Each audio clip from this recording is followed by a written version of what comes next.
de Kreuzl, wie dit calling by jet. Mezetik bovis de kaitel, gazet boel as je plet. My only fate, total skaviteit, to Leven is relateer modern common code. Leven is relateer modern common code. Maar die te bon voor wie to the shema made. Heel controle.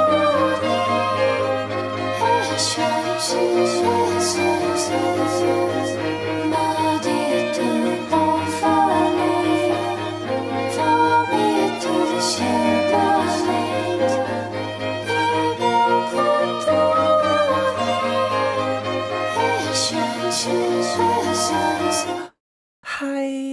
Hi everyone. Hello.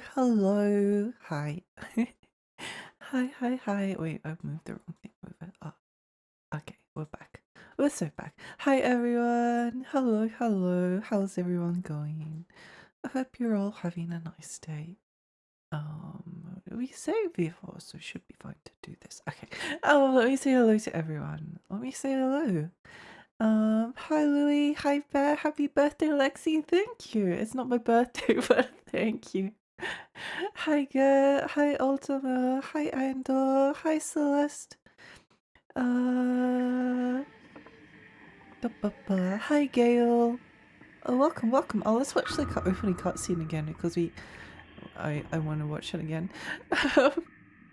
Yeah. Hi Alexi, happy non-birthday. Thank you. Thank you. How's everyone been? What have you all been up to? I hope you've had a nice couple of days. I like the creepy little lady that's between the watching from behind the door before. That was nice.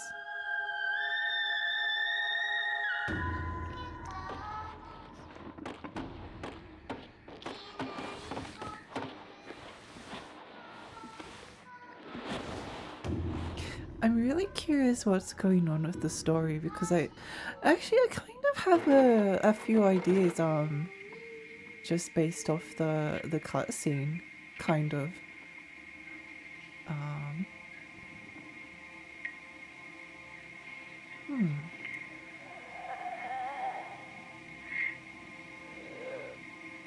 It's so cool. Shit day that left me grumpy should be better now. Let's watch some creepy jank. Yay!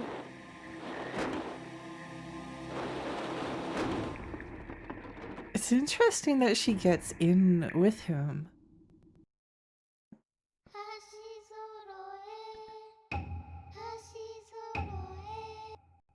Yeah, hopefully everyone that's had a bad day will stop. We had this problem last time, didn't we?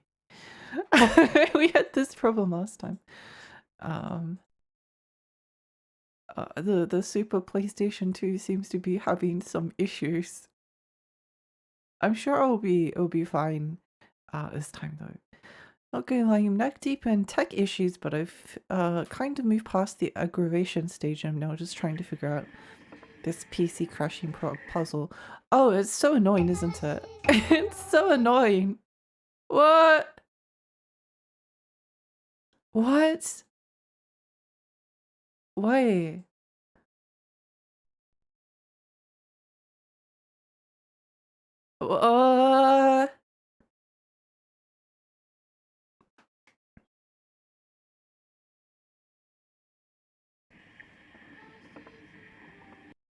I wonder if like swapping the software mode will fix it. What? Let me.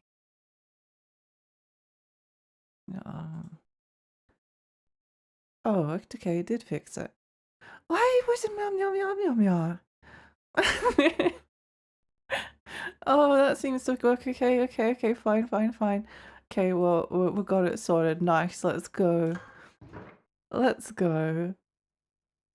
What's happening in the Haunted Manor? I'm not sure yet. It's just getting started. I think last time we went into the room where the girl was hiding and we found her. I think we have one more set of items that we need to go and find. Yeah, hi Millie, hi, welcome. Welcome. I must admit I haven't really done anything the past I've been doing some art, but sometimes when you do art and it doesn't quite work out the way that you want it to. Oh, Splashman, thank you so much for the follow, thank you. It just makes you feel bad. But I think I've kind of figured out what I want to do with it now, so that's good. Yeah. A few things left to test, but I may have to reinstall Windows, so I'm getting prepped for that. Yeah, that happened to me as well. That happened to me. It was rather annoying, but I don't know, one of those things where you couldn't really do much to to fix. Yeah, it was just one of those things, I guess. That's 3 boxes. Why are there 3 boxes? Yeah, I had to reinstall Windows and honestly it fixed all the problems I was having. It fixed all the problems I was having, but it also like I don't know, it's just a pain to reinstall everything. It would be nice if things just worked without having to reinstall Windows every now and then.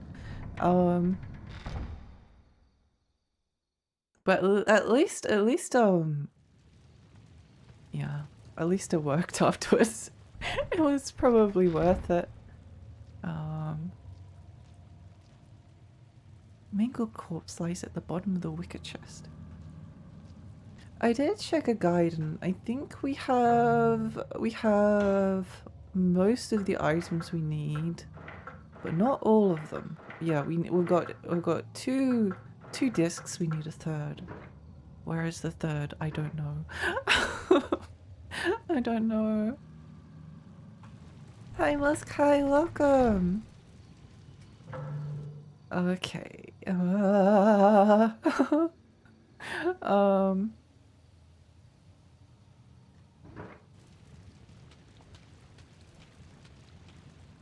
Door won't open.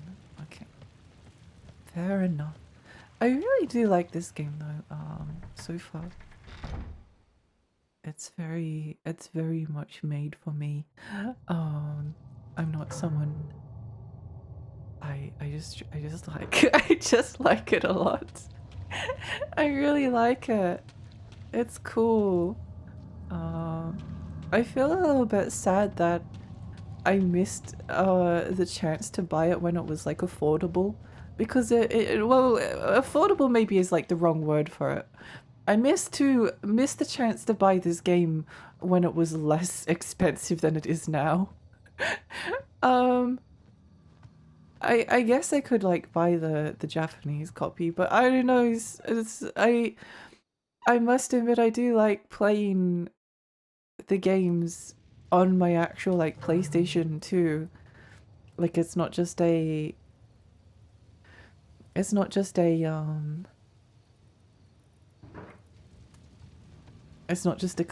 thing. If I was just collecting for the sake of like owning the games, then it probably wouldn't matter too much whether I have the Japanese copy or the English one, but because I do like to, in fact most of the time it'd probably be better off that I went with the Japanese copy, because I like the box art more.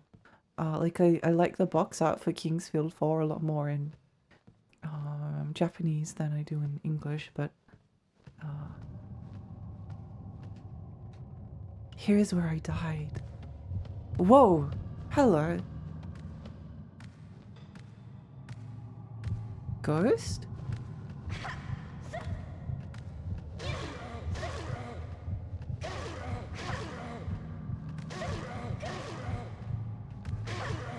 That was a good jump scare. I like that. Get off me, you loser!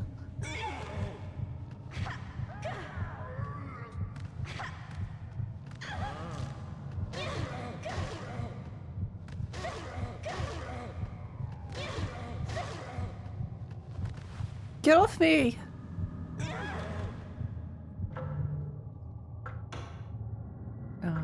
Let's pop something in.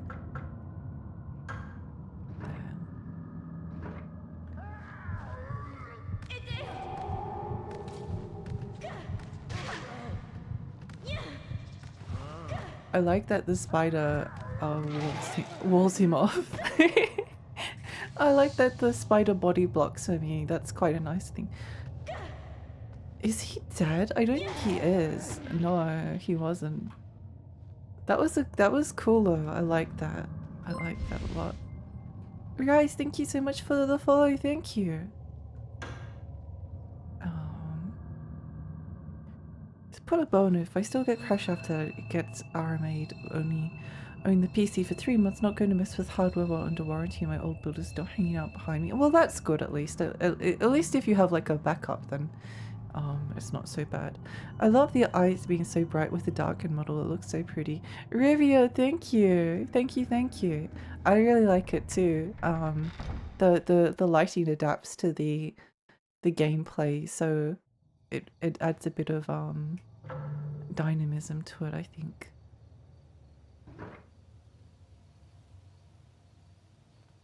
Hi Ben, hi! Random hardware-related crashes can be insanely hard to diagnose. They really can. They really can.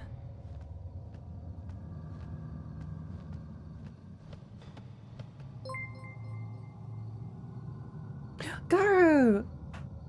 Garu, welcome! Welcome, Raiders! Hi, I'm Lexi. I'm a tiny fairy. I live in Rainy Lake. I play retro games and horror games. How was your stream? What are you streaming? She was finished beating Final Fantasy IV. Mekke, welcome! That's awesome!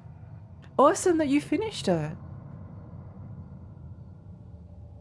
Awesome that you got through it. There's still a lot of Final Fantasy games I need to go and finish one day. I think I've played all of the Final Fantasy games, but I've just not beaten a lot of them. And not for any like particular reason, I don't know, it just sort of happened that way. Just sort of happened, unfortunately. There's a slight breeze drifting in from outside. Well, we have been in here before. Playing Final Fantasy IV Pixel Remaster. Let's go! Let's go. Bimo, welcome! Welcome, welcome. The lighting makes the model look even prettier. Thank you. Yeah, I think so too. I really like it. I really like it. It's fun. I like this game. Oh my gosh, wow. Can't believe that.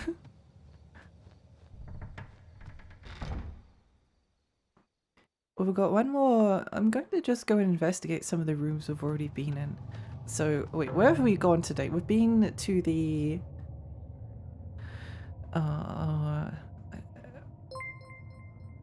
guess I've mostly been in North Pavilion, so we'll go and have a look elsewhere. Even your character is scary. I think she's really pretty, but some of the other characters are really scary.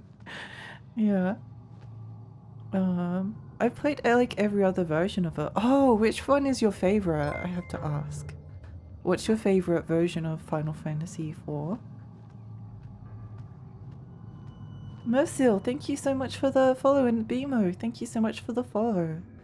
Kuon looks so good. I've been meaning to run through it myself. I really like it. It's definitely, if you don't like jankiness, then it's on the jankier side of things. But I think if that's not something that particularly worries you, then you're going to have a really good time with it. What a cool looking game. Hi, go hi. Yeah, I really like it so far. The spell thing is not part of the overlay. The spell thing? The spell cards. Oh, hello, what are you doing here? Get off me.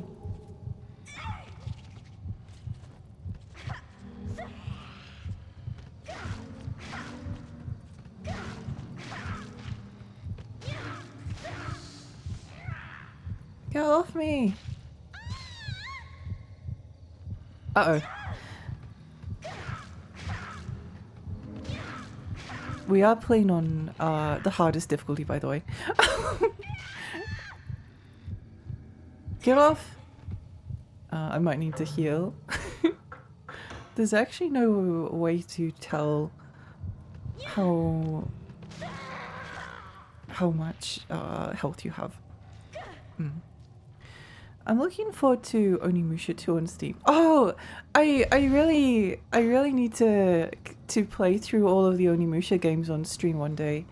I'm really looking for. I nearly streamed Onimusha Dawn of Dreams like a couple of months ago. It was between that and like another game, and I can't remember what I ended up going with, but I came really close, and I really love Onimusha 3. That's the only one I've really played, but they're good games, yeah. The map makes me think of a Resident Evil-like. It's definitely a Resident Evil-like, yeah. Very, very survival, classic survival horror-y stuff.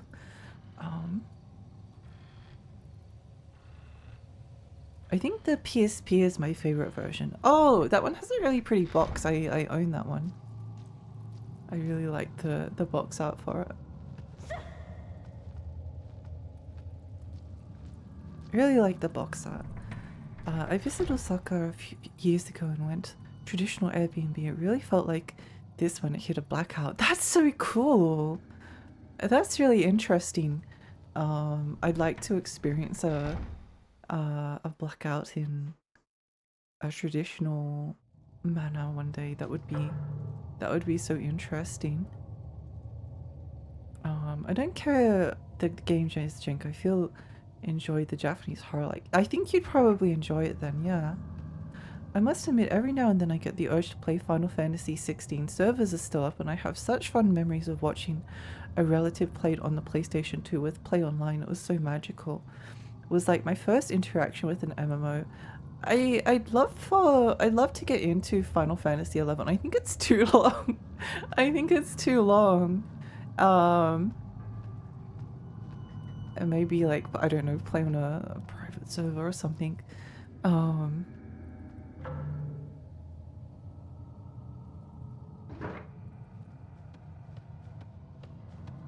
As a massive Final Fantasy 14 player, I have the urge to try 11 sometimes, but every time I'm walled by how hard it is to pay for it. Oh my gosh, that happened to me too. So once a long time ago, I tried to subscribe to Final Fantasy 11, and I did manage to successfully subscribe, but then I couldn't like get the game downloaded, or there was something like wrong with it, and then I wanted to unsubscribe, and then the only way to unsubscribe was to ring up the phone number and talk to someone in order to unsubscribe your account, cancel your subscription. And I didn't want to do that, so instead I just cancelled my credit card because I had too much anxiety over. I think that's probably the reason why I've never gone back to Final Fantasy 11, because they made me make a phone call to stop playing, and I'd rather just not, you know. Horrifying. It is. It is. Are the servers for 11 still online? Yeah, and still sub only, which is kind of crazy. Little spike. Oh. There's one more disc that we need. Where is it though?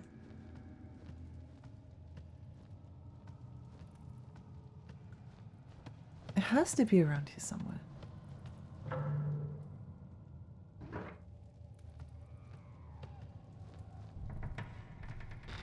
Yoshi, yeah.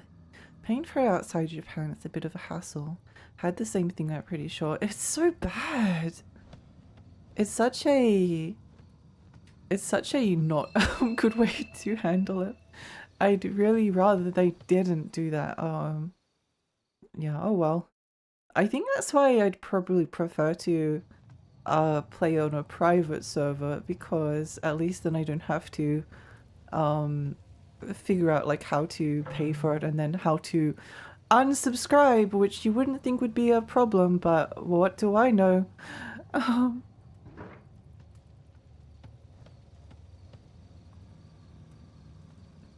I subbed to F11 a year ago. Thankfully, cancelling it was easy. They must have changed it. It was horrible. It was horrible the last time I tried it. I feel like it should be illegal to make you call to cancel something. It's so messed up. It really is. Ivan's being pushed aside. Has someone been through here?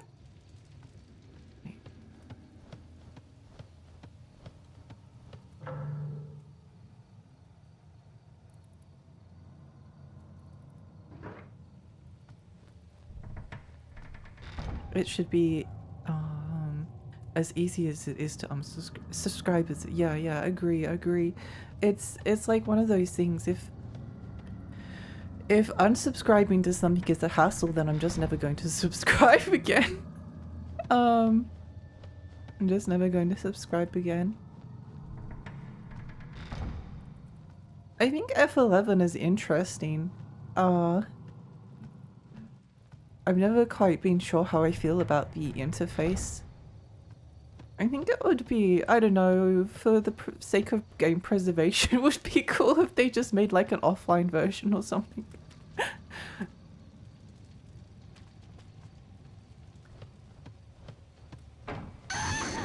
Oh.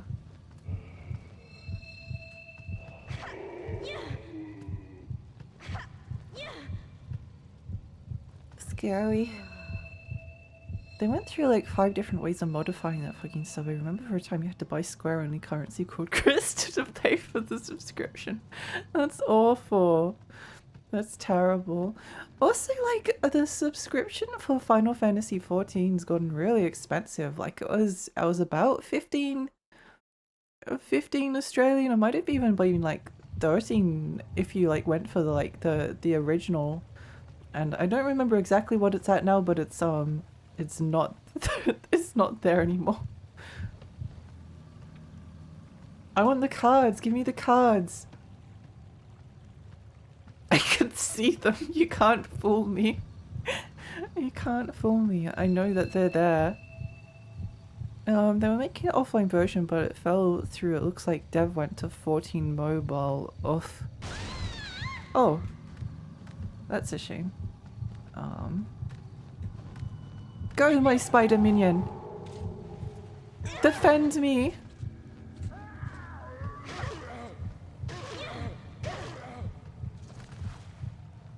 Go, my spider.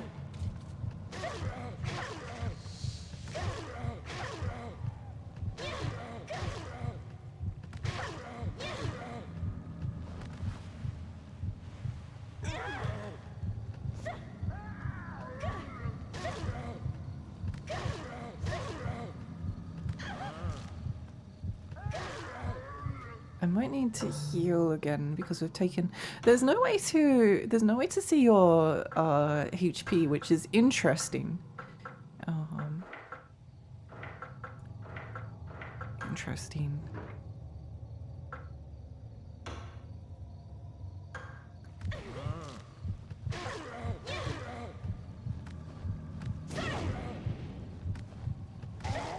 There we go. Nice. Nice. Hi, Reg. Hi, welcome. Welcome. Thank you for the hydrate and the stretch.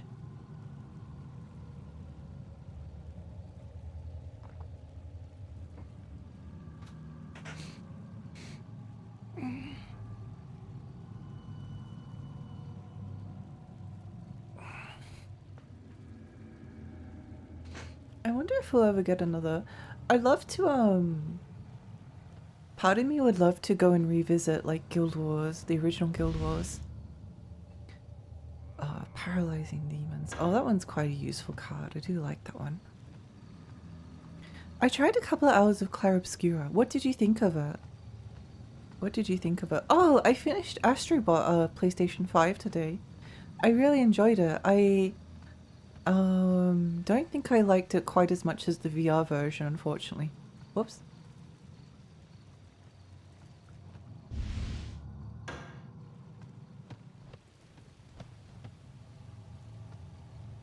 but I still really enjoyed it, and I think I'll probably be able to revisit it at some point. I'd like to revisit it. I was debating whether to like go and finish all of the rescue all the like the little astrobots. And I was thinking about doing that, and that would be fun, but I think I kind of want to save it for another time. Another time, I think.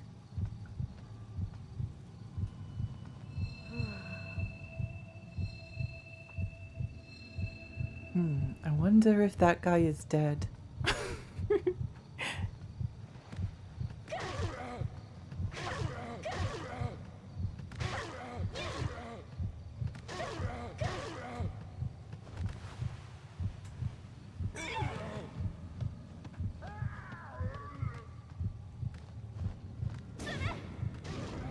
Oh, where's he going?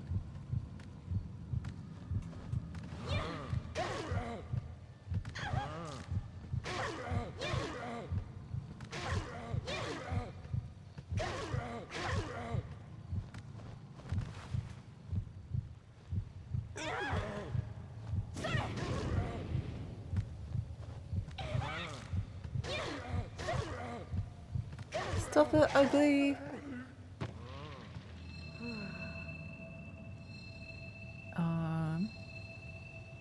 Okay, let me just go stab this guy. Oh, he's dead, good. I feel like I always end up pivoting to MMO talk. It's a way to convince myself not to fall into their trap again. Hello? Yeah, I think my MMO days are behind me, to be honest. The music slaps and the combat's good. I haven't bothered with post-game stuff in Astro, but yeah, I think I'll come back to it at some point. I think I'll come back to it at some point. Like I could go and do it all now, but I think I'd rather play something different and then come back to Astrobot in like a couple of years time, maybe even 5 years time or something, and then I'll enjoy it more. Also, I agree, I think the combat in Expedition 33 Clarabscu is good. I liked it, but I've only played a little bit. Oh, get off me. This guy is aggressive.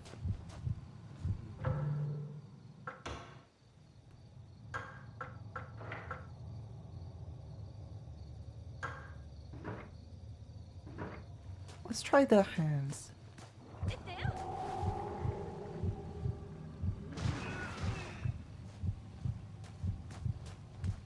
Oh, it did something. I don't know what, but it did something.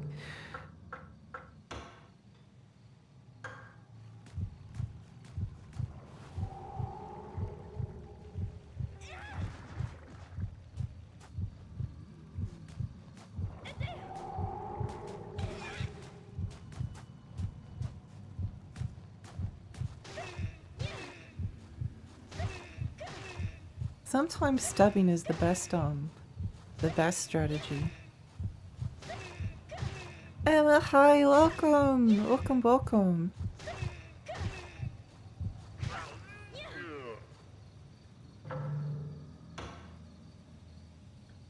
Hi. Oh wait, why did I... Oh, why did the hands just... Oh, who knows? This game was mysterious. This game is just mysterious. Yeah. I think there should be a save point here. Probably a good idea to save. Probably a good idea to save. Yeah, I'm not sure what I'm going to play. What I'm going to play next after Astrobot. I think it was a good decision on my behalf to mostly like be like, oh well, anything, I'll just play modern games on my own. Modern games on my own, and save this channel for save my... Oops, what's this? It'd be great if they like dropped cards instead of elixirs, because the cards need more resources. Because not all of the summons are very good, but not all of them are as good as just stabbing things with a knife. A silk coffin for a weakened enemy. Constellation map. Oh, wait. Wait, no, I remember this. Where was this? Where was this? Oh, right, we've already done that. We've already done that bit. I remember now. I remember. How could you go wrong with a classic like Little Britain PlayStation 2? I don't know. It just seems impossible, doesn't it? The widely beloved classic video game Little Britain PlayStation 2. Up there with Family Guy PlayStation 2. I remember at the end of last year you were saying you had certain goals to finish some games this year. Yeah, let me just read the... Maybe reading the list is going to give too much away. I sort of ended up turning into a list. Oh my gosh, this list is so big. This list is so big. It's, I think towards the end it's just more of like games that I was like vaguely interested in. What do I have? Tulip, Fragile Dreams, Rule of Rose, Dino Crisis, Moon, Echo Night Beyond. So far we haven't done any of these. Resonance of Fate, Beautiful Joe, Zone of the Enders, Drakengard, Clock Tower 3, Onimusha, Lords of Shadow 1. Great job so far, Lexi. SMT Nocturne, Valkyria Chronicles. I don't know how much I actually want to play that. D2. Oh my gosh, we got one. I think I actually crossed out most of the games that I had beaten, so there's probably some that weren't here. Michigan Report from Hell, Vagrant Story, Jeanne d'Arc. Do I want to stream Jeanne d'Arc? Probably not. Some of these Pathologic is definitely one I want to play. Otogi is one I want to play. Ninja Gaiden Black is one. Mega Man Legends, Shadow Memories, more horror games. Kadelka I finished. King's Field 4 I finished. Yeah, well, basically there's a lot of stuff on the list. There's a lot of stuff on the list, and I'm pretty happy with I'm pretty happy with it. It's mostly just yeah, for my own sake.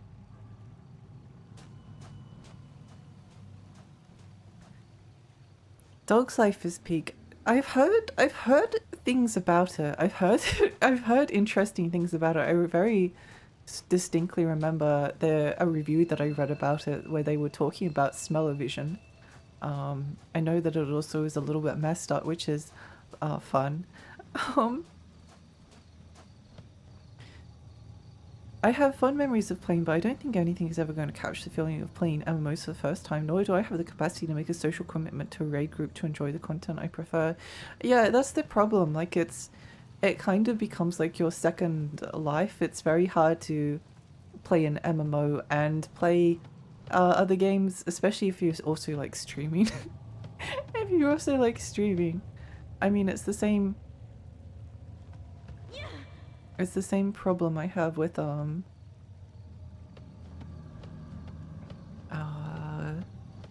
gacha games. Like I'd love to get into like Infinity Nikki or this guy is not dead, and it's bothering me. Oh, well, I guess we'll just move on. Guess we'll just move on. If I'm running in content and looking for raid or duty firing, I might as well just hit myself in the head with a brick a few times to replicate the experience. It's just not fun interacting with people in MMOs unless you're like friends with them. Like they're just, most of the time they're just not pleasant people to be around. Oh, we must have missed something. I might have to go and look up where the disc is because we missed it somehow and I don't know where. I don't know where and I don't know how to find it. Don't suppose you've played Perfect Dark already? I haven't.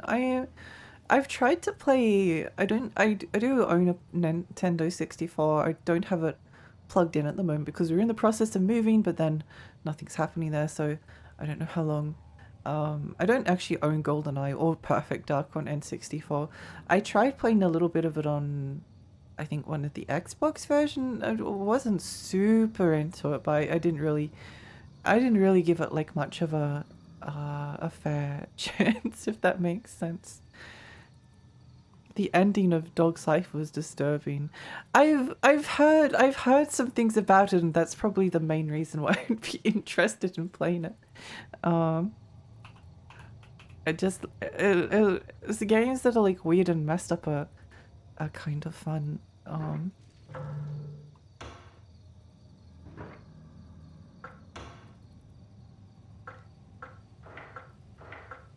Okay, disc. So there should be 3 discs.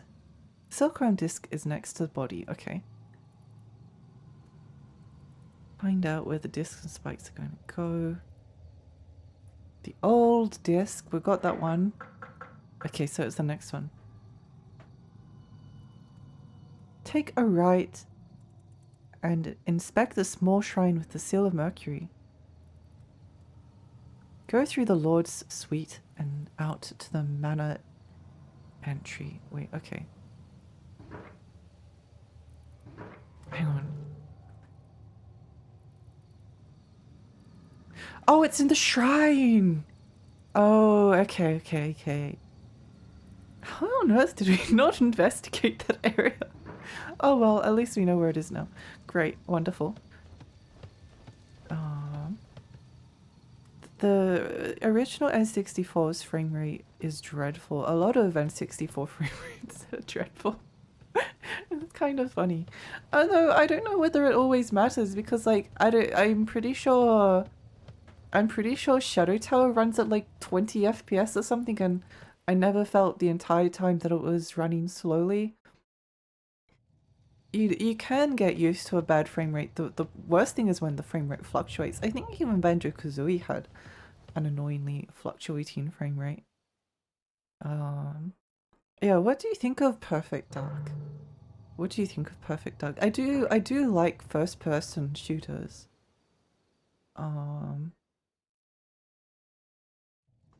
But I guess I'm picky with my shooters as to what I end up enjoying. Just look down to move fast. Oh, that's funny. Stay hydrated, thank you.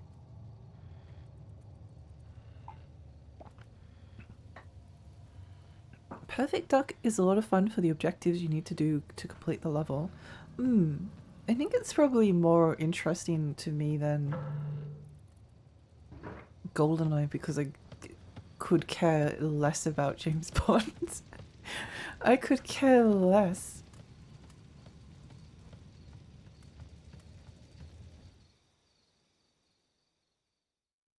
Rather than just being run and gun itself, says Secret Agent Fantasy. Well, that's cool. That's cool.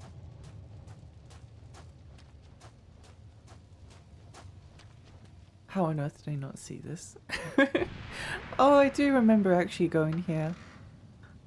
I do remember going here.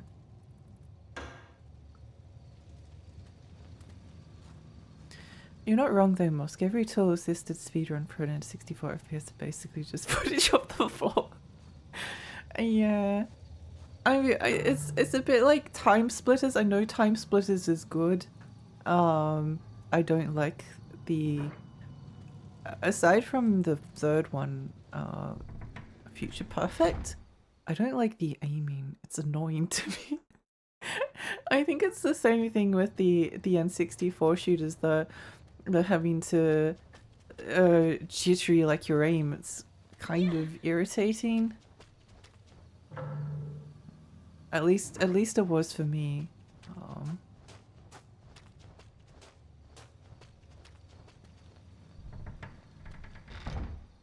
Kind of frustrating that rare replay is stuck on Xbox. It is frustrating.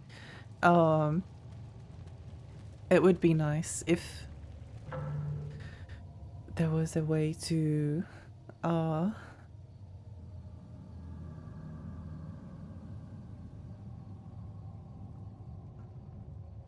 think it's that way.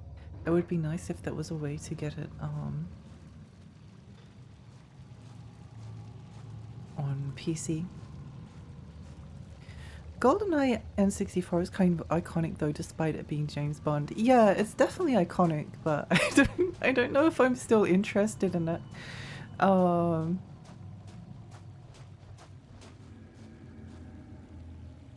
Jesus head has fallen off.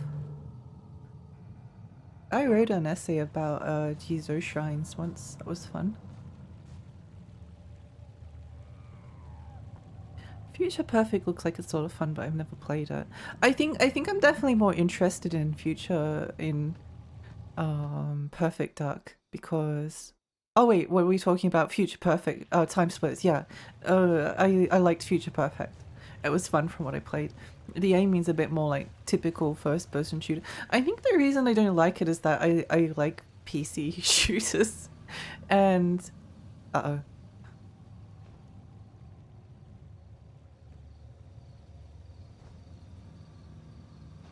Future Perfect Dark. It gets confusing. They sound kind of similar. Future Perfect was so good. I still own a copy. It was. I love the haunted mansion bit. I think that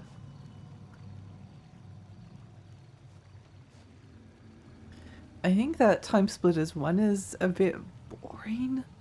I think Time Splitters 1 was a bit boring for me, unfortunately. And then I think Time Splitters 2 is a bit annoying due to the aiming, but I do like the objectives. That's very cool. Uh-oh.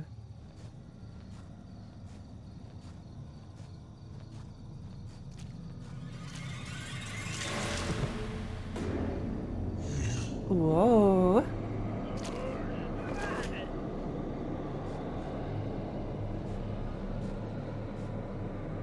That's two. Oh my gosh, that's 3 enemies. I don't think we have the resources for this.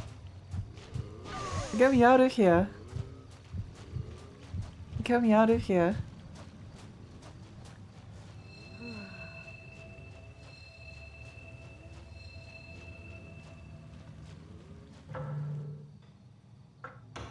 I'm sure they'll drop something good if I try to kill them, right?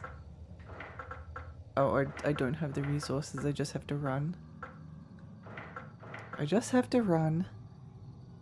God, this game looks so cool. It does, doesn't it? It does.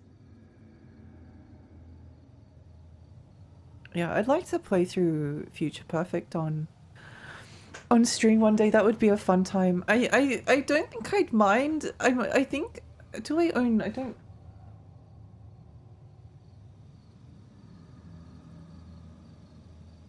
Yeah, I don't own Time Splitters 2. I think the first time I tried on an emulator, I got the controls were inverted. That's how old it is. like console and just even PC like FPS have like got a certain logic with like how you move the mouse or the analog stick, and Time Splitters 2 is the opposite, which I think is very funny. I think it's very funny just because it's so old. It's from such a different period of time. Once they figured out that you could actually invert the controls to be normal, I still find the like it's really difficult to describe, but it's got like this like really twitchy aiming that's kind of like threading a needle. That's what it feels like to me. It's like trying to get your little like cursor to go where you want it to, but then it snaps back to whichever position it was in originally. So yeah, that's kind of annoying, but at least it's interesting. At least it's interesting. The story is also a lot of fun. Megacorp's Area 51 aliens coins the president just goes for it. That does sound fun. That does sound fun. That makes it more interesting to me. I feel like the PlayStation 2 did dilapidated environments so well. It definitely did. It definitely did. I think we leave this area. I think we leave. If we can like separate them somehow, it might be okay. be okay.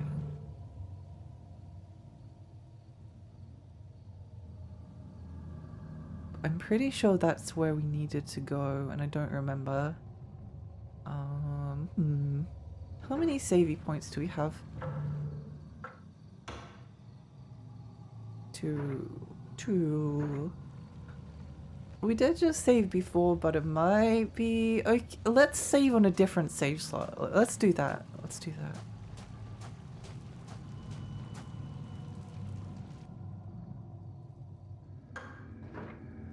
I was thinking about playing some FPS at some point. I really want to play the Thief games. I really want to play Vampire the Masquerade. Not they're not shooters really, but it just made me think of them. I think Thief is a really big priority for me. I know that Thief 3 has a really spooky bit, which makes me want to play it.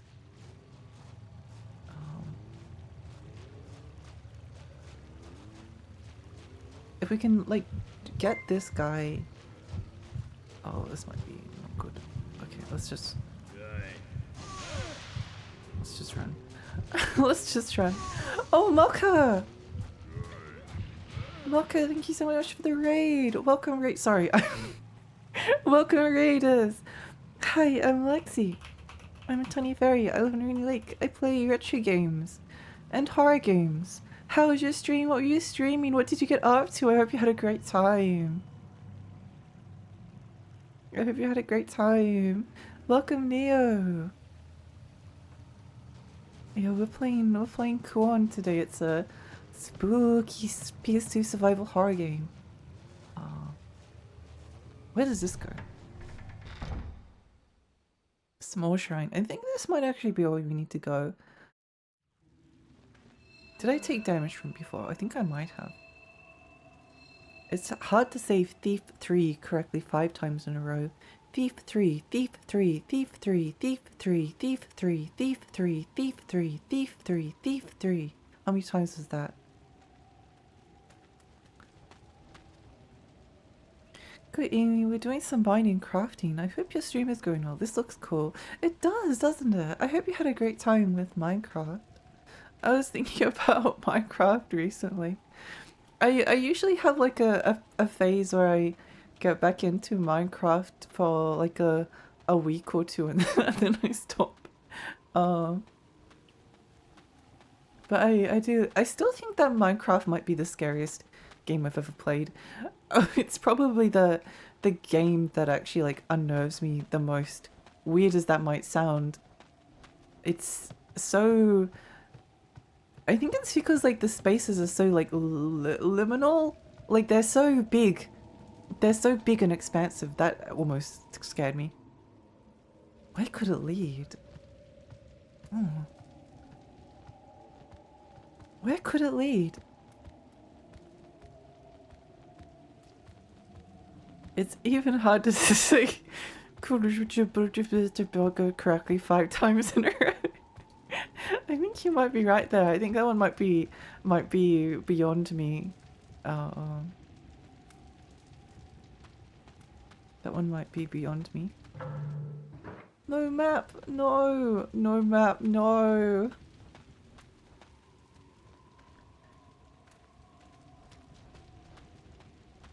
I think the last time I went to play Minecraft,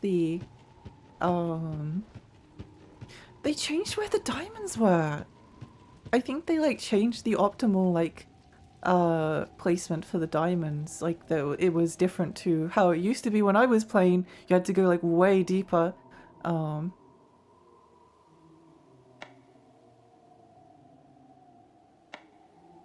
still don't know where these go. Silkworm? Where could the crow disc attach to?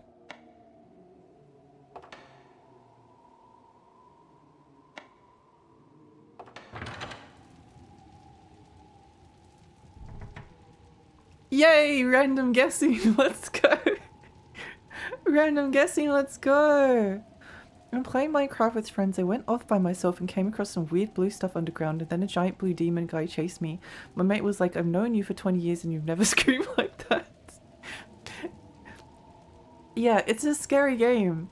There's a lot of like unnerving noises. I think I realized that I get very overstimulated by spooky sounds, or not even spooky sounds. Um, Hellblade: Senua's Sacrifice. It's not too bad. Not too bad. Although I did end up selling it. I ended up selling it because um the binaural voices that was there to like emulate psychosis literally made me feel like I was dying. It was awful. Um, it was awful. It's actually like a quite a scary game, but the constant like chattering made me feel ill. Same with Control, and I really love Control.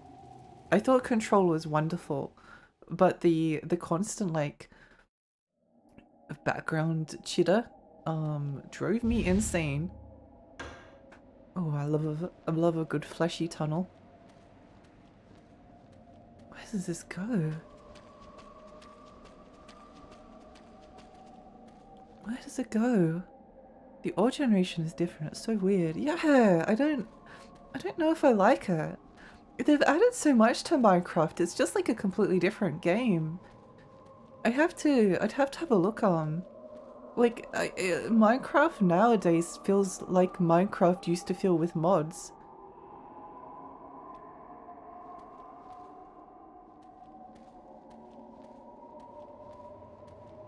Okay, I do love this area. All the whispering. Yeah, it's probably just being autistic as well. The it's very overstimulating in a bad way. Like my experience with Senua's Sacrifice wasn't like good spooky scary. It was like unpleasant overstimulating kind of thing. Even as much as I liked Control, it's just like echoed in my brain. For oh, we can't go this way?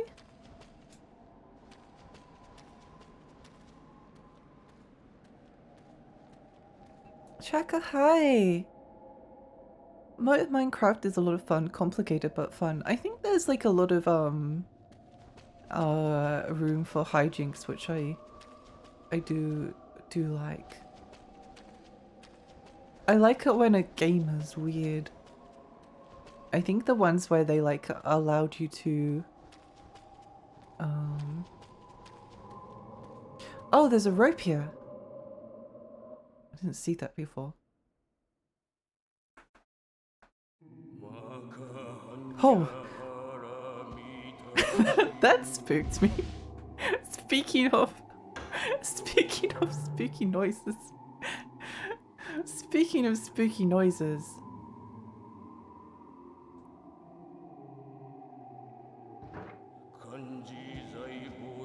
Yeah, I think if you've never played Hellblade: Senua's Sacrifice, it's good.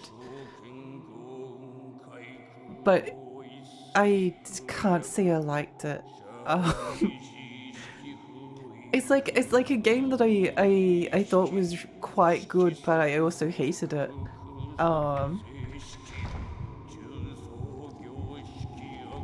It's like unpleasant. Oh, let me out.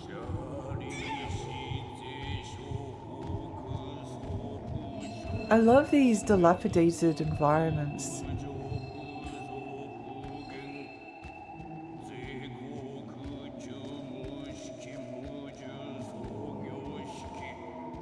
I think there's like a comparison to be made with like Fatal Frame, and I can't help but I think that this is a little bit more my speed than Fatal Frame. It's a bit less predictable because Fatal Frame is just ghosts. It's just ghosts, and you can fight all of the ghosts. And ghosts are like appearing like all of the time. Frauge Toost. I love your name. Frauge Toost. Thank you so much for the follow. Thank you. A bloody cocoon blocks the path. Something is wriggling inside it. Oh. I think the fact that there's like there's spooky monsters and ritual sacrifice and ghosts, and you don't really know what you're going to find. And maybe like it's like hell dimension stuff. It makes this game just a tiny bit more unpredictable.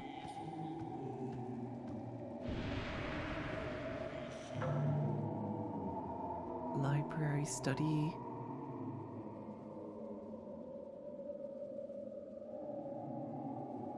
Oh.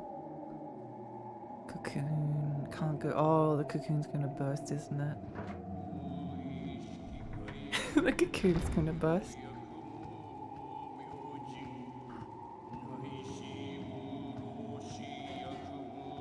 I do really want to play something is lying there. Defensive blade used by the god of North and Winter. I don't care if this is technically weaker or whatever. It looks cool. It looks cool. Maybe they mean like defensive blade in the sense that, oh, it does look better.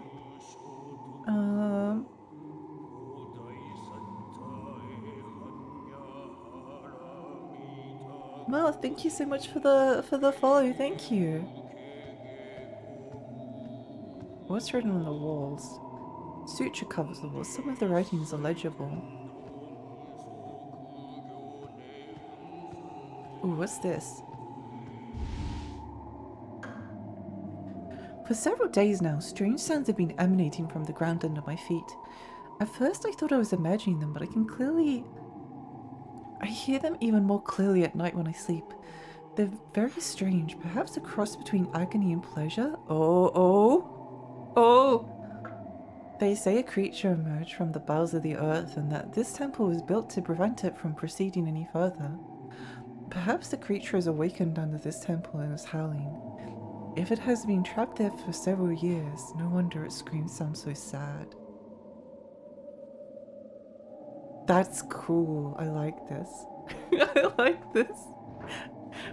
I think the comparison to, I think the fact that in the sense that Fatal Frame in this game exists in kind of like a similar space is good because as someone who's like more familiar with Fatal Frame than I am with Kuon, I think that like the fact that they feel so similar yet they're diverging in some really interesting ways is cool. I think that's cool. Long ago, a demon did emerge from the bowels of the earth. It appeared human, but was 3 meters tall with arms as thick as a woman's waist. Unusual descriptor. The demon was immortal. Neither swords nor fire could kill it. One day, a man appeared. He was emaciated and clothed in rags. To the people who were at their wits' end, he said, "I will drive that demon away."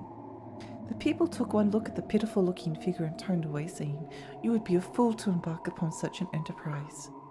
The man ignored the people's attempts to stop him. With the hint of a smile on his face, he approached the demon's lair. He pulled a spike from the folds of his clothing and threw it at the demon, penetrating its flesh, riveting it to the wall. Nailed to the wall, the demon shriveled up and died after 7 days and 7 nights of agony. Ow! The man explained to the people that spikes have the power to suppress demons.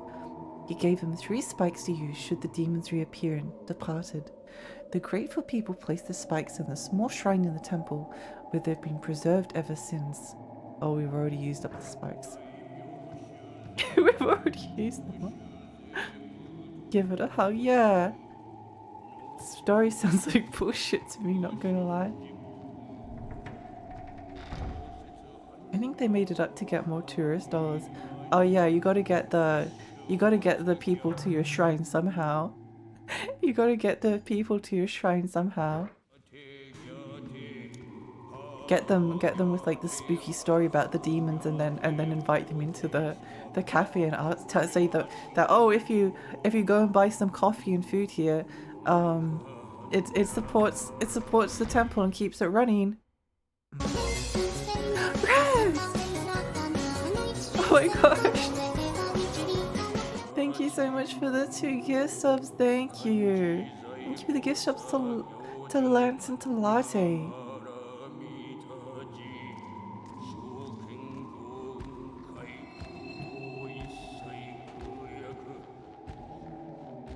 Oh, why did I approach that guy?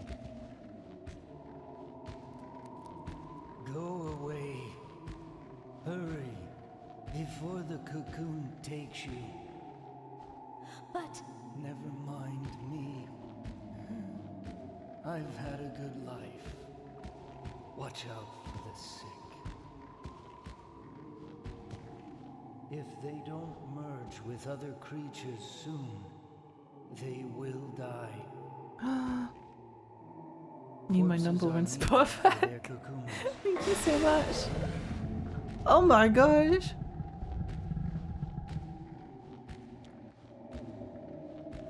Every souvenir bought helps the demons out. Yeah. His head has been twisted all the way around. Ah, messenger. The hungry are wandering on the other side of the lattice work.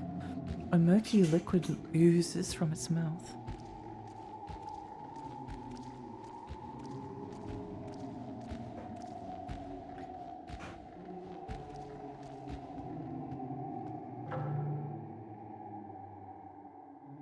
Well, they said something about the cocoon, so we probably have to head back to there.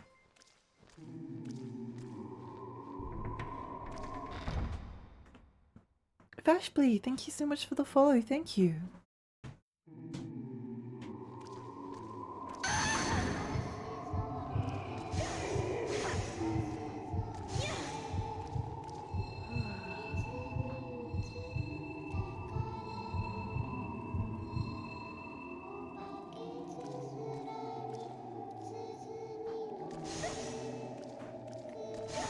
Well, it was worth a try. It was worth a try. I wonder what the story with those two are.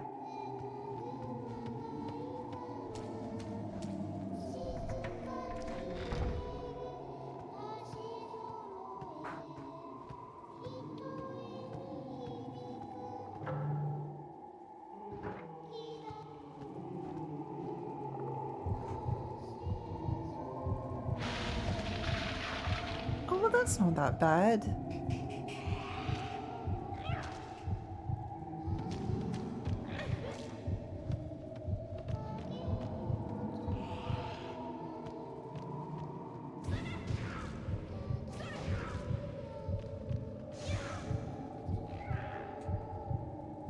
That's not that bad.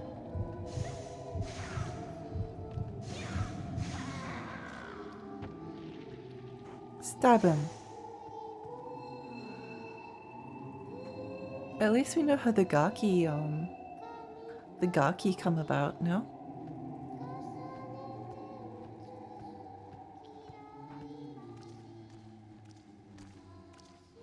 I've been thinking about, I really want to stream this, but I don't think there's a way to.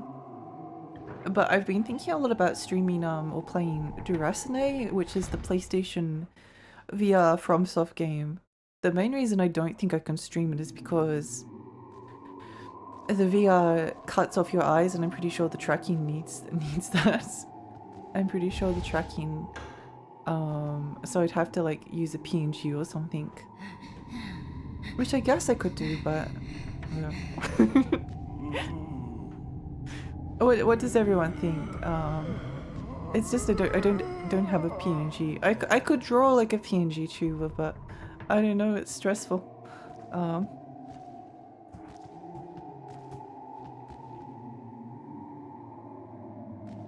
What did they say about their eyes? The eyes that stare this way are empty and opaque. Oh, nice. I didn't think there was anything there. I just pressed the X button because I wanted to. Put a headset on the ferry. Yeah. It could be something. I wonder, okay, so my eyes are being covered. Does the mouth tracking still work? Does the mouth tracking still work if the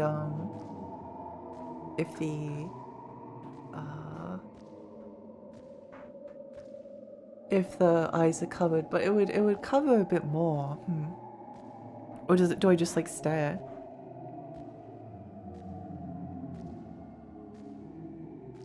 Joke. Well, it could work. It could work. I could just put like a PNG of a VR headset on it. We'll use Tiny Lexi that normally hangs out next to normal. Actually, that could work. That could work. Even if you could track the second you face the other way to lose tracking, so it's PNG or nothing unless you're rich. Yeah. PNG would be fine. It's Lexi either way. You just stare. Okay, yeah, I thought so. Yeah, it's not going to work. I could do like a PNG tube where it would just I guess I could commission something. Oh my gosh, pretty lady.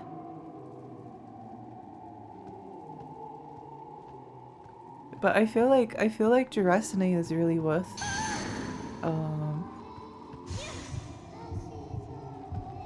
experiencing. I've only played a little bit of it, but it's really cool. And also it's a FromSoft game, and it's the fairy game. It's the fairy game. It's the fairy game. I need to play it.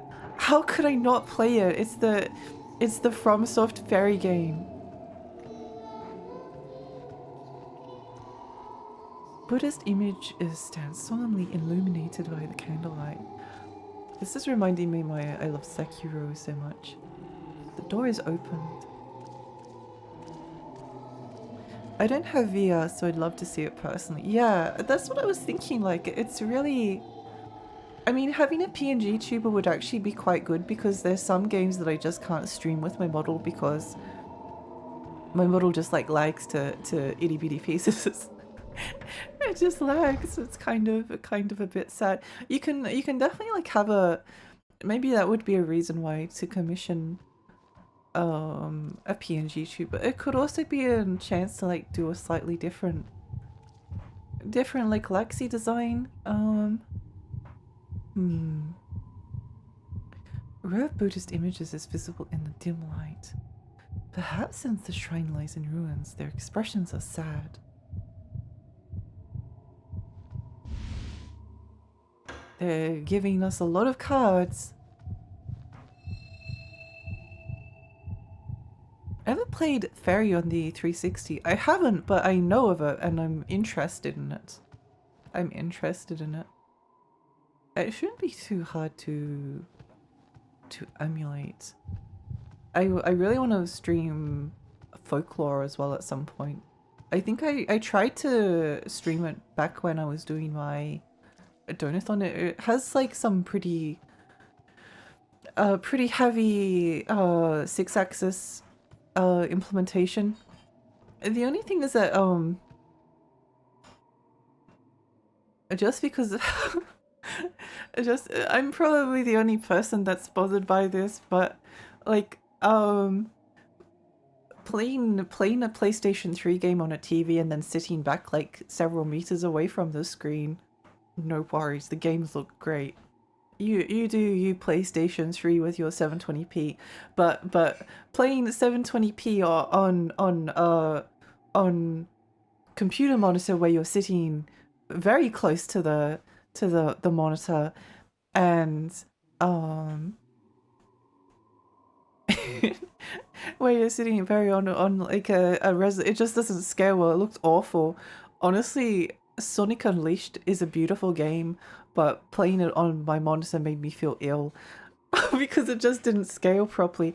It's always the problem. Like most of the time games are designed to scale to the screens that they're made for. So like PlayStation 2 games were made to be played on a CRT or a small flat screen with like component out stuff like that, so they look really good.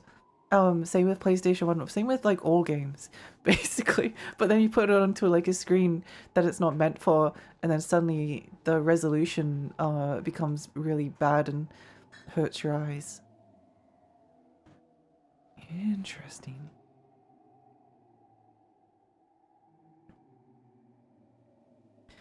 Just use a PNG image of your model if it's one game. Maybe not worth all the effort of commissioning. Maybe, well, as I said, I wouldn't mind, but I guess this is not that many games that I would. Hmm.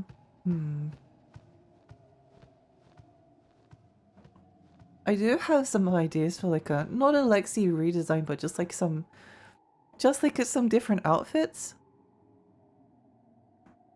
It appears like something could be placed in its hand.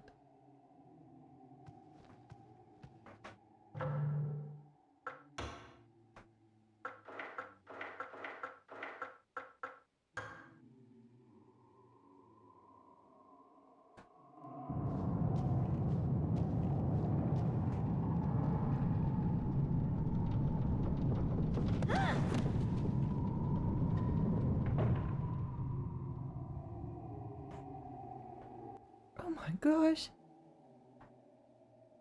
PowerPoint Lexi is a sight to behold. I mean, honestly, it wouldn't be much different than being a PNG tuber when my model is running at like 5 FPS. I couldn't even like play. I wanted to stream Alien Isolation because that's one of my favorite games, so I love it very much. But my model was literally running at like 5 frames a second. It was awful. The game was running fine. But my model just, I don't know, trying to get model and game running at the same time is a big pain in the butt. The image looks horrible on a monitor. I tried to play Journey on a PC monitor back then. It looked worse than 720p should look. Yeah, it's a problem. It's a problem because I very strongly believe that old games don't look bad. I think older games are beautiful. I think old PlayStation 1, PlayStation 2, N64, NES, SNES, etc., etc. I think they look gorgeous. I think they look wonderful. I love the way they look. I love the way they look. But if the resolution doesn't scale properly, it does hurt your eyes. I think that happens like a lot of the time where it's like people plug their Super Nintendos into their like 4K television screens with like composite out, and they try to get it to work, and then like, oh, did it always look this bad? It's a lot of effort to get it to scale properly. Kuon, hi baby one.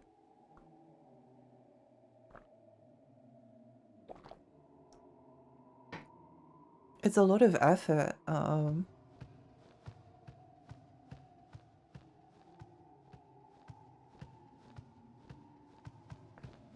I guess the other thing I could do is like I could try and buy like a 720p monitor to, so it at least like scales properly and maybe a bit smaller, but then I've got, I don't know, I hate moving stuff around.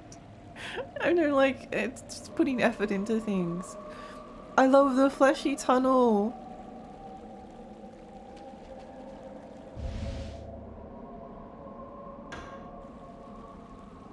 I love fleshy tunnel.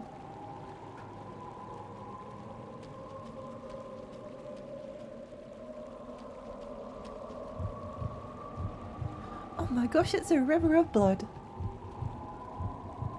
Oh, there are spikes.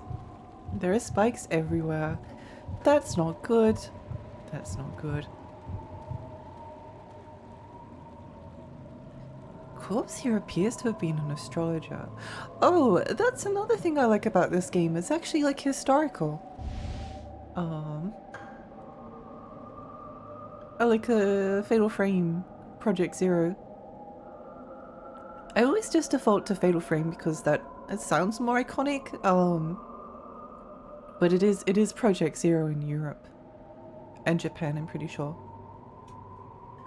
But Project Zero Fatal Frame games are set in modern day periods that have been affected by the past. Whereas this is actually like historical, a more historical setting, which means that magic is more real within the context of the times. It's not like a modern people discovering something.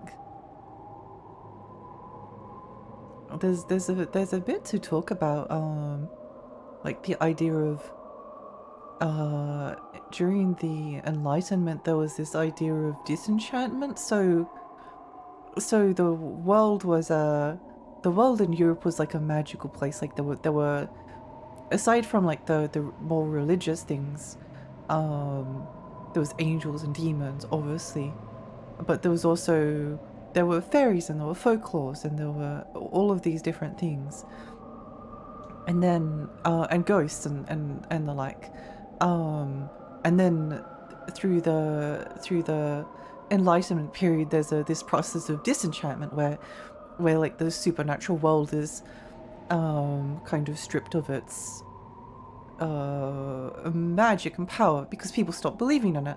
So all of the there's all of the sort of like sightings stop happening more or less. Like there's always like ghost sightings and things like that. It doesn't get done away with completely. But what's interesting is that when the world was, when people's outlook on the world was enchanted, they would see and interpret things as being like supernatural creatures, like with alarming frequency, and they would just report it. I think in Ghost of Tsushima, I think this was the quest that bothered me. There's this like quest where there's this supernatural occurrence going on, and the main character is like, oh, that doesn't seem right, that there's this like spooky supernatural thing going on, but I'll investigate it anyway. But it's probably just those stupid villagers, peasants being superstitious. And then of course it turns out to be like some kind of hallucinogenic like fog or something that people have been like smelling, and it's causing them to see monsters. And then at the end of it, it's like, oh, I knew it was nothing after all. There was a perfectly logical explanation. But that's not the perspective that someone was likely to have during that period of time. It would, even if it was like a hallucinogenic thing causing it, it would probably like take it at face value. Swamp gas, yeah. I ran into the elder priest when I went to the shrine to get some mulberry leaves. He looked at the worms and said, "These are normal silkworms, unlike those found at the shrine." I wonder if that's true. Oh, wait, hang on. I just remembered. Because it's been like a couple of days since I played it the first day.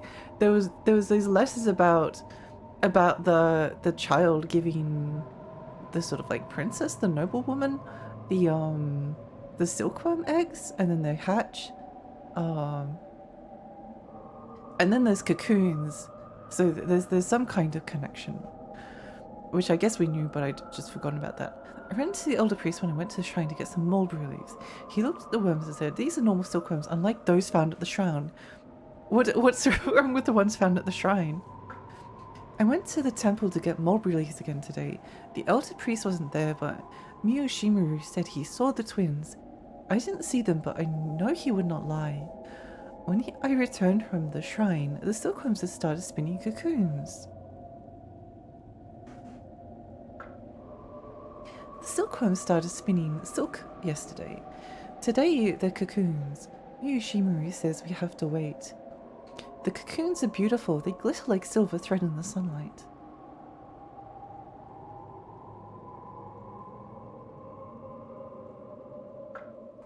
The cocoons are just sitting there. Nothing is happening. I shook them because I was afraid they were dead. They made a rattling sound. Miyoshimaru laughed and said they'll hatch soon enough. The moths have come at last. After watching them for a while, I decided that it's cruel to shut them up in a box. I was going to take them outside and let them go, but Miyoshimaru stopped me. He said they can't survive outside. They all died as soon as they laid their eggs. Why do they have wings if they can't fly? Interesting. Projecting modern skepticism back into historical settings like that is always funny. It is, and it bothers me. Thank you for the stretch. Thank you for the stretch. Yeah, no, it was like it's definitely like there was multiple things that I guess outed Ghost of Tsushima as a Western game, even if I didn't know. But that one particularly like got me irritated. Because it's very like disenchanted, like Enlightenment thinking, which is still it's like, oh, there has to be like there has to be a logical explanation, which there probably is. There probably is. But the people in the 12th century didn't know that. The people didn't. I did this course on witchcraft and demonology once, and something my lecturer said has always stuck with me. And she said that like if you saw a pen or pencil levitating in mid-air, then blaming it on demons or the devil or witchcraft, that's a pretty logical explanation for it. Suddenly it makes sense why there's a pen levitating in mid-air, and people were seeing some insane stuff during these periods of time. So it's not as like people even during the witch trial era knew that like a lot of this stuff was like nonsense, by the way, just so you know. A lot of people knew that it was absolute nonsense. I think particularly because it was like killing people. Like a lot of people wouldn't have cared so much if it wasn't for the fact that people were being murdered for being witches. But yeah, it's still like a kind of logical explanation if that's what your worldview is. Of course, I hallucinated from the psychoactive chemistry acted upon my brain, affecting my visual perception. Of course, of course. Oh, Cheflex, hi, welcome. Japanese horror is always so spiritual. Yeah, it is, it is. It's hard for modern people to understand that back then that was just how people saw the world. Women dancing in the forest, clearly witches, yeah. Yeah, it's very interesting because like a lot of the anti-witch rhetoric is actually kind of like pre-enlightenment, and there's still like enchanted worldviews. They just thought that a lot of the stuff was still nonsense because it'd take too long to go into, but it was mostly based on misogyny. It was mostly based on misogyny, and people even back then knew that it was based on misogyny. They knew that they were like targeting like old people with mental illnesses, targeting women, targeting the poor, targeting people with different neurotypes. Like they knew that. That's why people were able to like maintain a certain level of skepticism. Not that it helped much because witchcraft trials were all based around fear and suspicion, and as even modern history has proven like very aptly, fear and suspicion, once a group is like targeted as the target of that fear and suspicion, what do you do? How do you convince people that these things aren't true? We're getting on a little bit of a history tangent. There was a in World War One, a lot of the propaganda that was getting like soldiers. I'm only talking about the sort of like the British, the Australian. Those are the only sides that I really know anything about. A lot of the propaganda was like, the Germans are bayoneting babies and doing horrible things to women. You need to go and stop them because these things are just not acceptable. There was a priest in England, I'm pretty sure it was, or a chaplain or something, that when he heard what supposedly happened in Belgium, he was so horrified that he gave like multiple sermons, basically saying like all of the young men needed to sign up because what is happening is like an abomination and needs to be stopped immediately. then he leaves the sort of like the place where he's been preaching for a while. Weeks passed. He gets notice that, oh, actually, the things that he heard were happening weren't actually happening, and that it was all just made up and propaganda. And then but he'd already like affected the people. Like it was too late. All of the people had like signed up because of what he had said, and he wrote a letter back to the place that he had been preaching at that point. But at that point, like months had passed. Like all of the people that weren't conscripted has like signed up, or I can't remember what the conscription was in at that point. But yeah, it's like, what do you do? Fear and suspicion is like reliably the most effective way to kill a lot of people. It was like property disputes being litigated as witch trials. There were a lot of things, like if you're... hang on. Lee, hi, welcome. Welcome.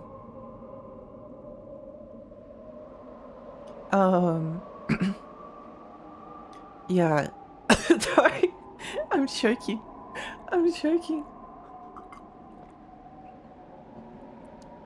Like, just an example.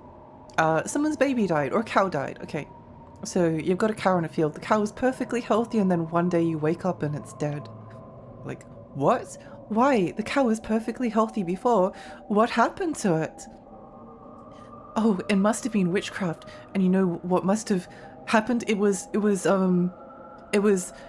old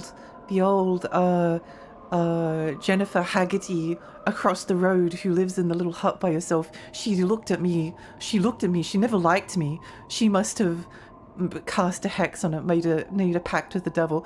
It must have been her that did it. Or like a baby died. Baby is perfectly healthy. Same difference. Oh, it was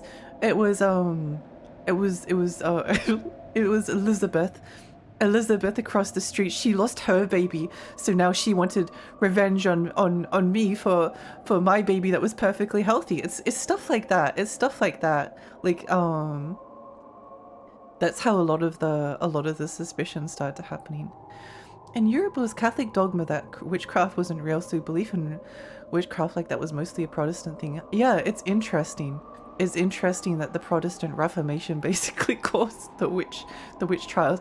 Although it was also partially the fact that the Catholics were a little bit busy with the Inquisition, so they had their hands full on some other things. Yeah. It reminds me of a history of and philosophy of science lecture I had, which was about how Aristotle in physics is quite convincing intuitively if you assume no other knowledge of science. Like the four elements theory, when fire naturally goes up the most, air a bit more, and water goes down, earth goes down the most. Yeah.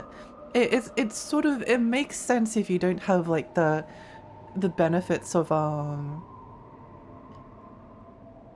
hundreds upon thousands of years of like scientific research after that point. Have you stretched yet? Yeah, I did. I stretched before. Choking witchcraft. People found some weird stuff in people's stomachs. Like there was a lot of like people vomiting up like rusty nails, like hay. There was some crazy things reported.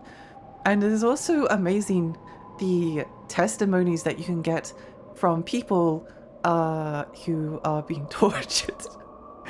And it was all based around sex as well. That's the thing that's like insane about the witch trials. We've gone way off topic. It's all a sex thing. Like the pacts with the devil, because the devil tempts them sexually, and then they make a pact and then sell their souls, and that's how they gain the power. And of course, like the Malleus Maleficarum, which is like the book that kind of like started the witch trials, was written by a man that like hated women. But it's also lurid. It's like all of these like closeted fantasies that this person is having, and then is like projecting onto to other people. She looked like this, yeah. um, did you know that the reason why women were more likely to be witches, statistically, because a witch isn't a female thing. Like, the the wizard book that came out. Look, it's like Hogwarts is a school for witches and written by the person who we shall never name. And the wizard book is like a school for witches and wizards, right? So there's a dichotomy. There's the gender-based dichotomy drawn: witches, girls, wizards, men. That's not how it worked. Sorcerers were usually men who were kind of like academic, who would practice magic, but that's not witchcraft. Witchcraft was explicitly a pact with the devil, and anyone could be tempted by the devil in sort of like the Protestant conception of witchcraft. So then why were women more likely to, why, if both men and women could be witches, then why were women like twice as likely to be accused of witchcraft? Oh, it's because women are weak sexual beings who will open their legs basically at the first like sexual invitation. It's they had such like a, they literally viewed women as being like so sexually rowdy that like at the slightest temptation they would just give themselves over to the devil. That's why they were more likely to be unlike men who are infamously much less horny than him. It's kind of funny, but it's messed up. It's messed up. There's a lot of sexual psychology going on, yeah. So there's your tip if you ever accidentally go back to time. If a woman accuses another woman of witchcraft, she's an nympho. The justification was very much motivated, yeah. Witch doesn't equal girl wizard, yeah. Witch is someone who makes a pact with the devil. It's like a false equivalency, the witches and wizards thing. That's not how it worked. So the devil just compliments a woman once, and that's how witches are made. Basically. Hi, Dirkus. I seem to remember Restoration era plays are especially smutty. And certainly on S. Kennedy saying women. Yeah, basically. Women. Yeah, no, it's interesting because like it's misogyny why more women were likely to be witches, but it's not misogyny for the reason that people think it is. It's even worse. The moths have come out at last. After watching them for a while, I decided that it's cruel to shut them up in a box. Oh, that's right, we already did that. Okay, great, wonderful. Yeah, it has been a while since I did all of this stuff on witchcraft, so you'll have to forgive me. There's also like a this is definitely like a special interest for me. This is definitely a special interest. Seal of Saturn's been placed on the door.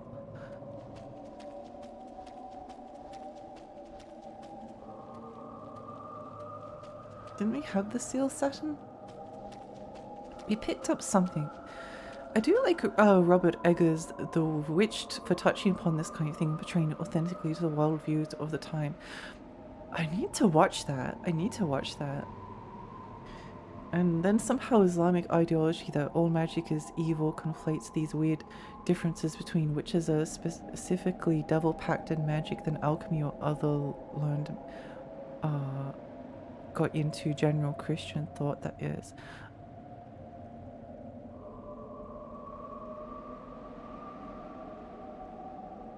I don't think I would know enough about that to comment.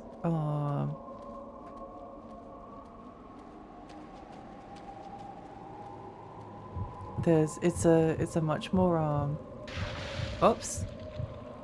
Oh, Cocoon Man.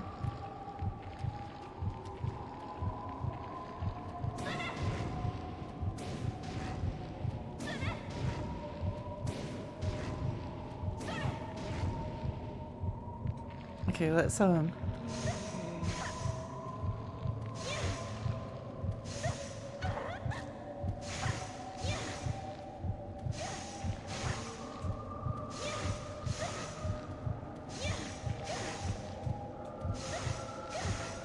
Oh, I kind of understand where this is going. Yay! He seems to be a reasonably large guy, honestly. That's like me in winter in a sleeping bag. He's kind of cute how he like curled up and died.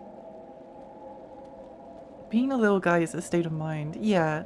It probably isn't that simple. I just always remember the legends, specifically of Jin, how Magi typically was always bad for them. But that's probably more of a regional thing, you're right. Well, I don't want to talk about something that I don't... Jin aren't always bad. Jin could be Muslim as well. It's not like a Christian angel demon dichotomy. Jin were kind of like a more neutral force. Kind of a bit like fairies, actually. I have thought about this before, that fairies never feature in like Christian religious thought, but oh my gosh, boy, did they they certainly still managed to put them in there a lot. Oh, we're back up here. Jinn are more analogous to fairies than demons or angels. Yeah, it's closer to that. I like the guy in Morocco who married a Jinn and had like 10 babies with her. Had 10 babies. I thought that was a really cool story.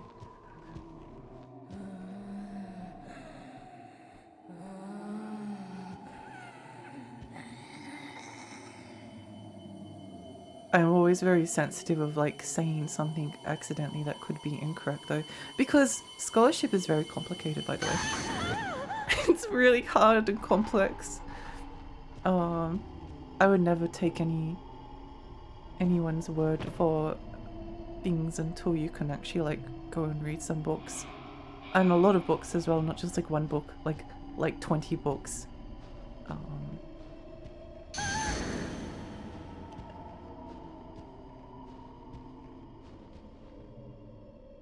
She's kind of pretty.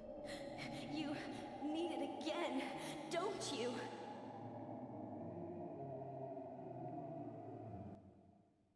Oh.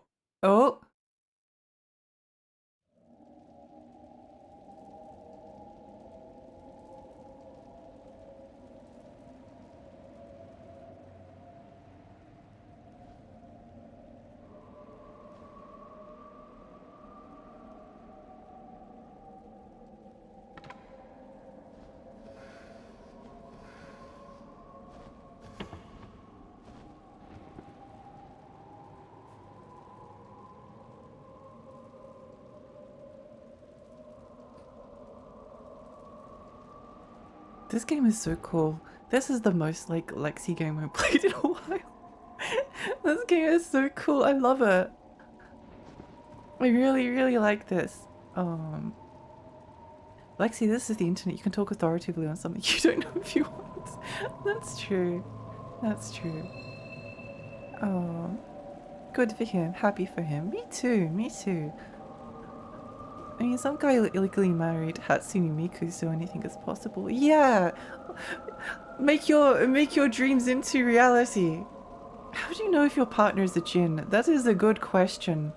That I don't think I can answer quite at the moment. They ask for your firstborn, you say, okay, what you want, then ask when do we start, if you know what I mean. I don't think I know what you mean. Hi Bip, hi! Jinns specifically are supposed to be like humans in that they have a society. Some are Christian, Muslim, and any other local religion they could be a part of. The ones in stories where they mess with humans are Jinn wizards and troublemakers, yeah. I remember seeing a screenshot of like the Google reviews for some schools in the middle of nowhere, Arabia, and how all the students and teachers were 8 foot tall Jinn. That's so cool. I do really like I did a lot of studies of religion, which is different, which is very different. I just need to clarify this. It's not theology. I kept, whenever I like said that I did studies of religion, they're like, oh, are you training to be a priest? No, no, not training to be a priest. I just find it interesting.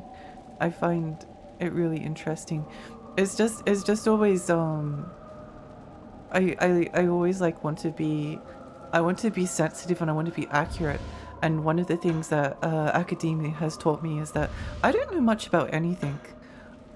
I don't know much about anything, and I'm got ADHD and I can't read lots of books that all of the books that I need to like consume to know a little bit about something. So I kind of just need to do my best, you know. I just need to do my best. Oh, they seem to be going, one goes that way and the other goes that way, so I mean, if they're not going to bother me, then I'll just stay here for a moment.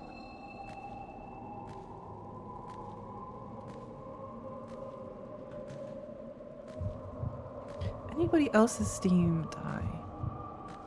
Okay, change of plan. Oh.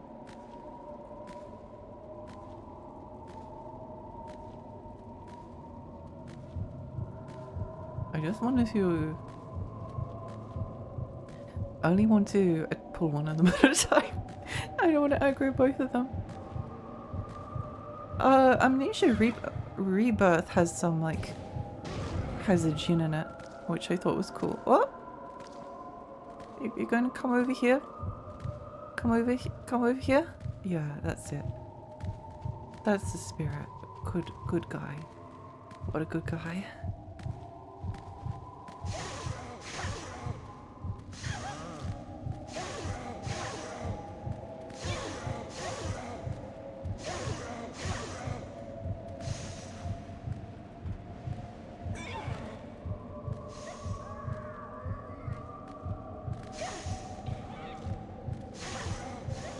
Oh, I think I'm dying. I think I'm dying.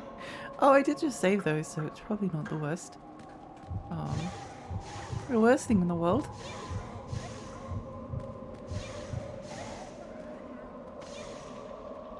I feel like we need to, we've got lots and lots of healing items, but we're running low on, like, cards and stuff.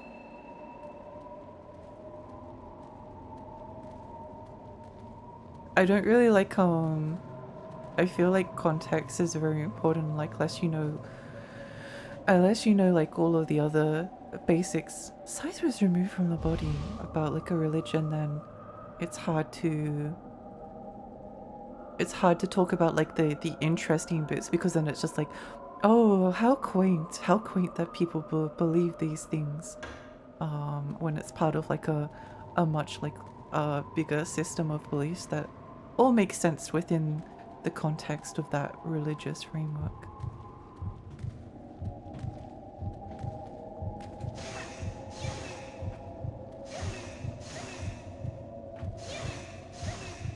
We seem to have got him on a good angle. But yeah, history is cool. History is cool. I wish I didn't have... I wish I didn't have ADHD. I would be so powerful. I would be so powerful, you have no idea.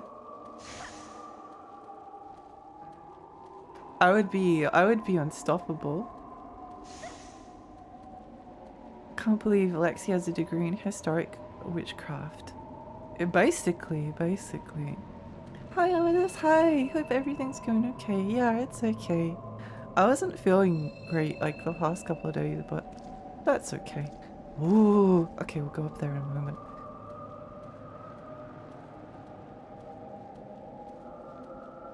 I do find that streaming...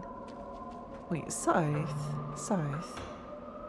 What does Scythe do? Okay, must be for something else. What was it? Seems futile as a weapon. I see.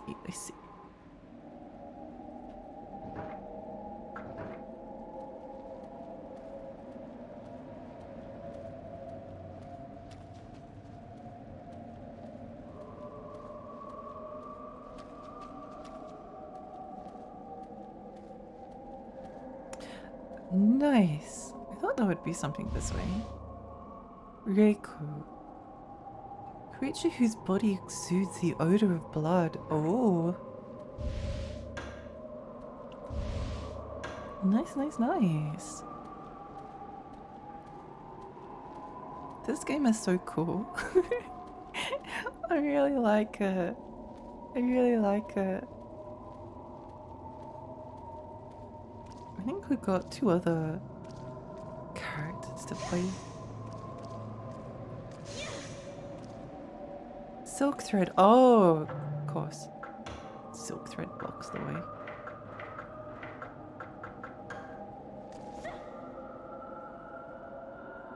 The silk has been cut in order to pass through. Wait, what happens? Hang on. I have a query. Silk worms. Are they killed to harvest silk? They typically killed by being boiled alive or baked. I was thinking about silkworms being harvested for the silk. Oh, gotta love a fight. Maybe we will be playing Drakengard after this. Maybe we will be playing, because I nearly played Drakengard 1 because Eternal Ring had like the creepy baby, and then I was like, oh, I want to play a game with like more creepy babies. Oh, let's play Drakengard. But then I played Kuon because I wanted more women. But maybe we will be playing. Maybe we will be playing Drakengard after this. Who knows? Father, what are you doing? I am caring after the people in the cocoon. Unless they merge with another creature, they can't survive. Unless these people merge with another creature, they cannot survive.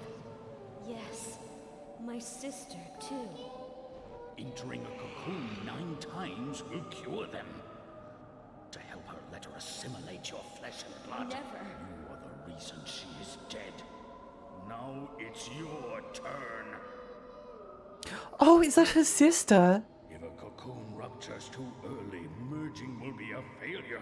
To prevent that from happening, get into the wicker chest. Yes, Father. No, don't do it.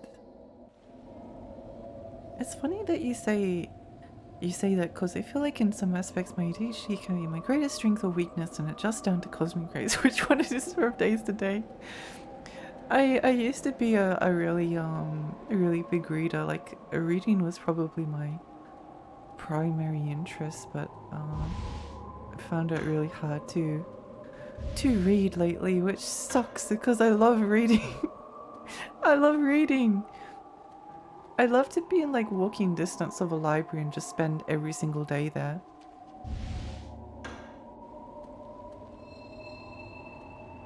Mary, hi, welcome. Welcome, how are you? Do you think the idea for Spider's sister from Dark Souls came from this? Possibly. Possibly.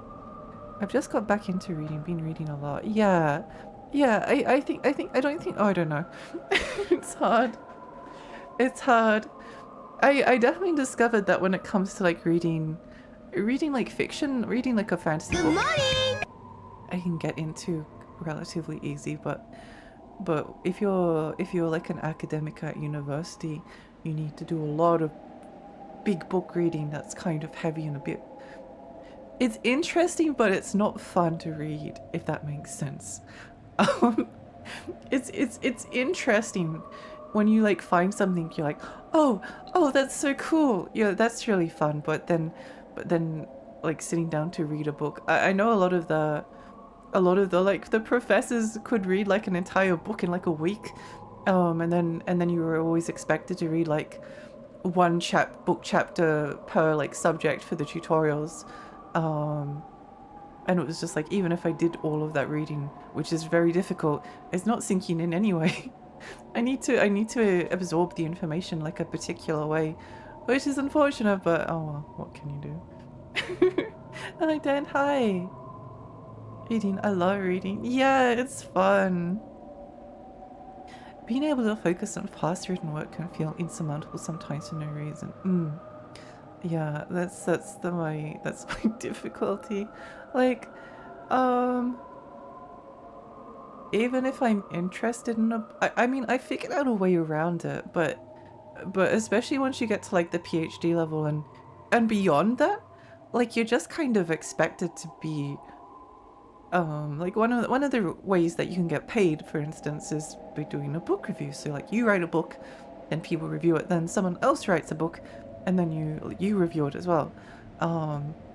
But if you can't read the book, if you can't get through the book, you can't do the book review, right? So what do you do then? Like I can do it at I don't know, it's just annoying brain, stupid brain. Annoying.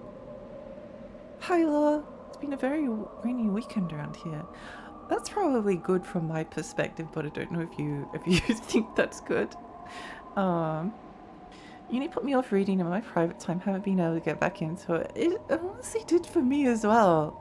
It did for me as well, because I had this realization one day that I was reading books on my way to university, and then I was like, wait, why am I reading a book on my way to university when I should be reading like an academic book that I need to do for the tutorial?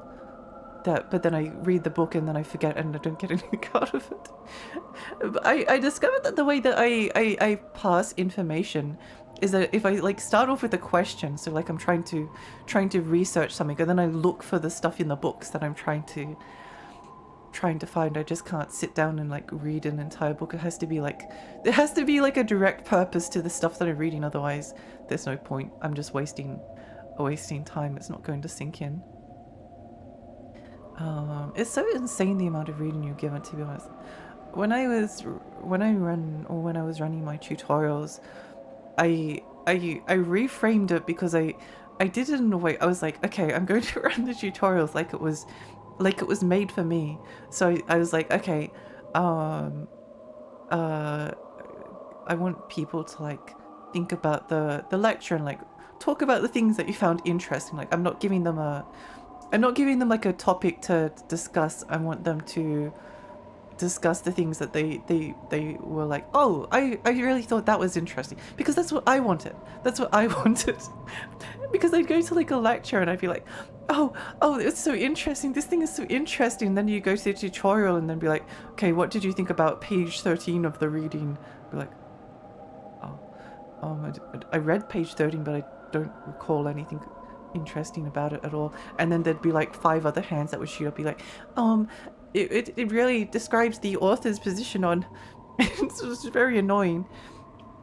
And then instead of like forcing them, again, it was just more like, I just wanted them to like get something out of the reading. Like if they can find one interesting thing from the reading, I don't care if they do it or not. Just find one thing that wasn't okay. Granted, most of the time they still weren't able to find like one interesting thing from the reading because they didn't even like bother to do it. But I never wanted people to spend their time doing lots of readings when they've got all of this other stress that they have to do. Having to reread the same sentence 8 times and it just not being absorbed. Oh yeah, fun. If you have a background in that subject, you can go through it so much faster than if you're new, which is the case usually in undergrad. Yeah. When I was doing my masters, I just didn't read outside of my studying reading. Yeah, it kind of becomes like all consuming. It becomes like all consuming. And again, if I could sit down and read like a history book on, I don't know, King Henry VIII or something.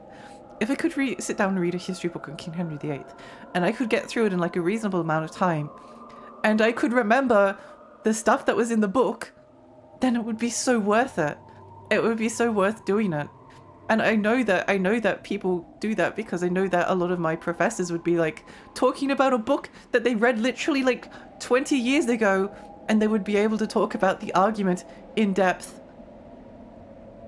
chapter by chapter almost, even though they haven't read it in like 20 years. Like they'll just like read a book in a week, or a couple of days sometimes, and they'll just remember it, remember the stuff that's in it. I would like sit down to do a reading, and then I would get to the end of it and then be like, oh, what was it about? Oh, I like the point about the fairies. That was interesting. I'd maybe get like one thing interesting out of it, and that was it. So I had to kind of like skim read, or otherwise I'd go insane. That was the only way I was able to. I guess it's like working through your own limitations, if that makes sense. Yeah. I got soaked on the way home from work because I didn't think to bring an umbrella. No! No, I hope you're home and dry now. I like reading fiction, but for some reason my attention span, despite not having ADHD, is much more variable with reading than video games or streams, so it's harder than it should be. It is hard. It is hard. Like everyone's different. Everyone's different. It would be so much easier. It would be so much easier if you could be like, I'm interested in this topic. I'm going to read a book on it. I read a book on the topic. Wow, that was interesting. I learned so much. It doesn't always work that way. Some of the things that I learned the most, this is kind of silly. Some of the, I discovered that like one of the ways that I learn the most is if I watch like a lecture on something or a documentary. So I watched a documentary on like the French Revolution, for instance, because we were doing something about that in a history course I was doing at the time. And I played like World of Warcraft. I don't play World of Warcraft. I don't really like World of Warcraft.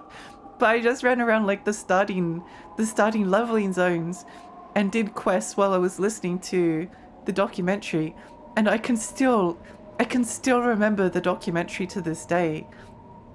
I can still remember so much stuff about it. Some of the lectures that I missed, I would listen to them like via recording. I would listen to them while, again, like just running around in like the starting zones of World of Warcraft. But it cements itself in my brain. It's like the combination of the two things works perfectly, but as soon as I try to like just do the one thing, then it doesn't stick. But again, that requires the book being read out, which is fine if it's like an audiobook, but most things, I guess you could do like a text-to-speech for a book, but I don't know, most text-to-speach is like unpleasant to listen to. Did you teach at a university, Lexi? I did for a fair while, yeah. Only like tutorials and stuff like that. I ran tutorials and I did a lot of marking. I didn't actually lecture. I probably could have lectured, only as like a PhD student. I didn't finish my PhD because of life stress that happened. But I could have lectured if I wanted to, but I didn't want to because I had too much anxiety. I didn't want to get up the front and talk to people. It's scary. It's scary and it's too much work and it doesn't pay enough for the... I need to like be paid a lot more money for the anxiety to be worth it. It's kind of why I don't... Like, I still want to do my PhD one day. I really want to do a PhD, but... and I do actually have like a few topics that I've... Because I dropped the one I was doing, but I have a few other topics that I've kind of got like floating around in my brain. But I guess it's hard because I don't think I want to lecture, and I don't think... My PhD supervisor once described the process of writing books after doing your thesis as nose to the grindstone, because in order to stay relevant and like advance as an academic, you need to be writing books. You need to be writing like one book every like 2 to 3 years. So that's basically writing like a PhD thesis like every 2 to 3 years. And then no one reads the book. No one reads the book, but you have to do it in order to like stay relevant and like climb the ladder. That's how you gain like qualifications as an academic. But I don't know, the thought of like nose to the grindstone book writing like sucked my soul a little bit. Sucked my soul. It's so cool. I'm glad you think so. That does make me happy. Sometimes I have thesis ideas floating around my head as well. I do really like there's lots of ways you can do a thesis. Like it doesn't have to be a PhD thesis. It could be an honors or a master's depending on like the size. Like trust me when I say this, honors thesis is one of the most difficult things you can do in academia. It's hard if it's in humanities, because I think honors depends a little bit on like the subject. Honors is different from subject to subject, but honors thesis in humanities is one 20,000 word thesis and about 25,000 words worth of essays and about like one 3-hour semester in which you have to read books for, and also do a presentation that is required but isn't marked, and you've got like it depends on the subject, but yeah, it's a lot of you have to do that in 1 year. You have 1 year to do all of that stuff. It's hard. It's really hard. Masters is also I think you can have like the PhD is like because people want the doctorate, but you can write a really good thesis in 40,000 words. If your argument is good, you can write a really, really good thesis in that amount of words. You don't have to go all the way.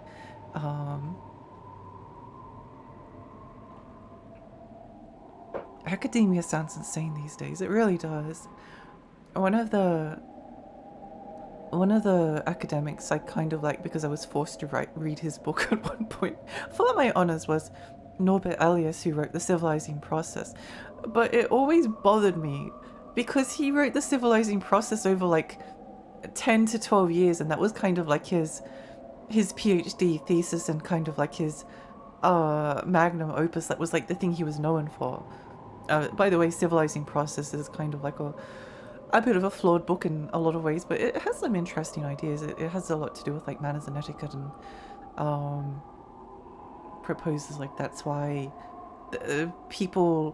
society basically like imposes social rules upon other people that control their behavior, that like are there to like reduce impulse. So for instance, when you like go to grab like a bit of like meat from the banquet table, like you grab some meat, you eat it, you put the bone back on you throw the bone behind you, you wipe your fingers on the tablecloth or on your clothes or something like that.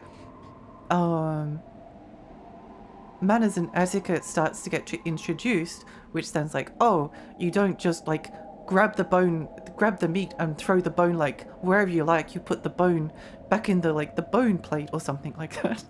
You don't wipe your hands on your pants or on the tablecloth. You like have a wash basin so that you're not like getting like stuff messy everywhere. The idea is to kind of like over periods of time, society like puts socially constructed rules on behavior that's there to like stop people from like impulsively doing stuff that just like seems correct to them. And then it gets more and more complicated over time. Like eventually you stop eating with like your hands, and you have knives and forks, or even in like cultures where they eat with their hands, and everyone that has eaten with their hands, because there's a lot of professors who are interested in like Asian or specialize in like East Asian studies, like say the food tastes like so much better if you eat it with your hands. But there's still manners and etiquette to do with eating with your hands. Like it's not just like uncontrolled gobbling. You have to do it like the correct way. there's a right way and there's a wrong way. That's kind of like the the imposition of like the right way to do things is what like makes society more civilized over a periods of time. Which is kind of why I find manners and etiquette kind of interesting. But try telling someone that doesn't know anything about manners and etiquette that you're writing a thesis on manners and etiquette, and they're like, oh, that's a very interesting choice of thesis, Lexi. Wow. I thought it was interesting though. My parents really tried to pressure me to go that route, and I'm so glad I didn't. I think that there's a lot of other ways to achieve happiness. I think I'd still like to write like a thesis, but I don't think I want to. I don't think I want to lecture, and I don't want to like do nose to the grindstone kind of like book writing. I just kind of want to write the things that I'm interested in and not do anything. I just want to do the things that I'm interested in. I don't think I'm not a career person. I can't do it. I can't do it. I have to be motivated. It's like with streaming. I love streaming. I feel so much motivation to stream because like I love video games. I love streaming. It's just so easy to do. If it's something that I don't want to do, then it just gets to the point where it burns me out and then I can't do it anymore. I've had that happen, not constantly, but sometimes associating one thing with a mundane secondary thing makes it way easier to attain the introvert. Yeah, it's sort of like opening a second bulkhead on a dam. It's suddenly twice as much water. Agree.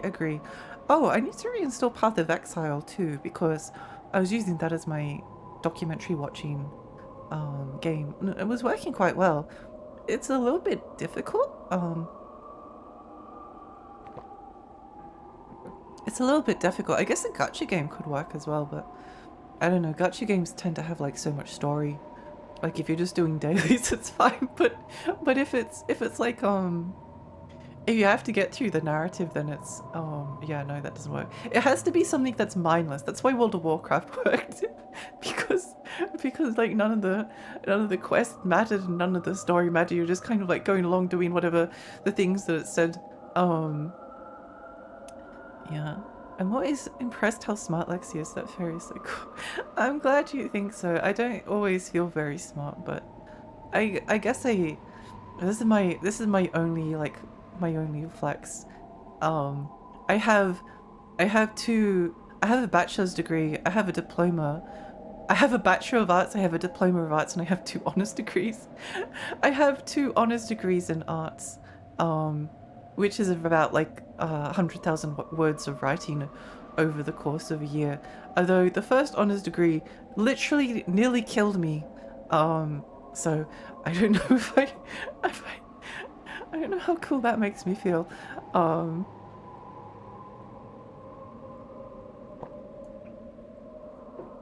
Recently I had to read a book that's like that. The author's big magnum opus, which he wrote over several years with a very profitable grant on his back. That would be fun. That would be fun. Like, I just want to write one book and then it's successful and I don't have to do it again. I don't want to just like grind out books because that's how you stay relevant. I don't care about staying relevant. In fact, I don't want to be noticed. Please do not observe me. Please do not observe me. 100k in a year. Yep. It's a lot. The pain of productivity when you were interested versus not interested is so painful. It really is. When I was playing WoW in middle school, I always read the entire quest text. I felt like it was a precious bit of lore. I really admire you for doing that, because I think the quest, the lore in World of Warcraft is interesting. I've talked about this before. Whenever I play MMOs, I feel like this like sense of urgency, because the game is so long. Like there's so much grinding just to get to end game. So sometimes it felt like when I was doing the quests, like, oh, I could read the quest text, and the quest text is interesting, but I kind of just want to click on the quest and go to do the things, which again, it works out well if you're doing essays in the background.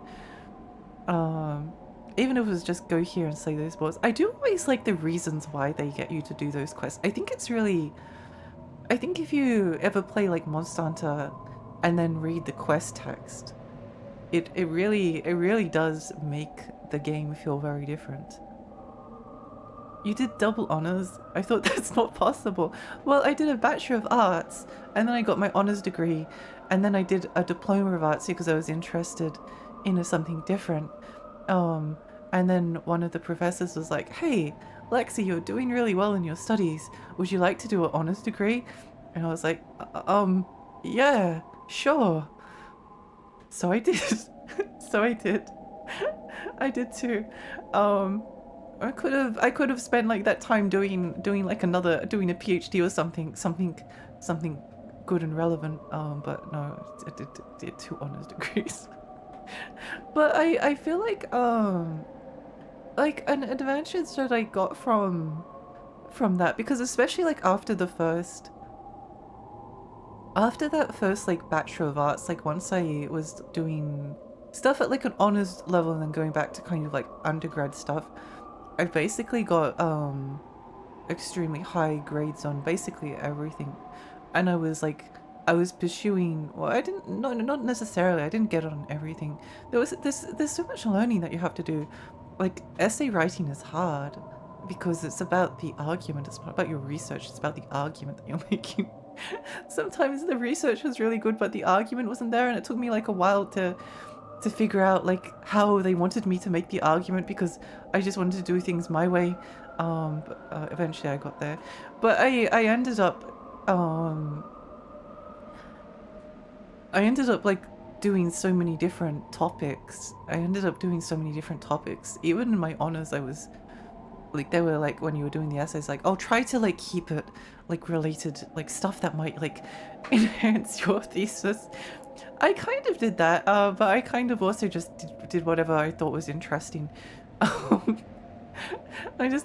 know a lot of, I know a tiny little bit about a lot of different things and not much about anything in depth. I guess that would be the way that how I spread myself. Yeah. When you talk so passionately about stuff is always a treat. Don't shortchange yourself, you're really intelligent. Maybe. It was probably worthwhile as training, to be honest, because you can't replicate that experience any other way. Well, it certainly made me burn out a little bit. I think that's like, well, actually no, there's 2 reasons. I think one reason why I had to drop my PhD was because I was a little bit burnt out from like a very long period of time just like spent studying, because that was kind of like what I was passionate about. And then I also didn't get a PhD scholarship. Like, my sister got one, she has her PhD now, she's a doctor, she's smart, not me. She has her PhD, we both started at the same time, which was cute, but yeah, she got a scholarship and got paid like $35,000 a year, and I got nothing. I got nothing except financial stress, and I still had to do all of the other stuff. So I had all of the stress, I just didn't get any of the benefits.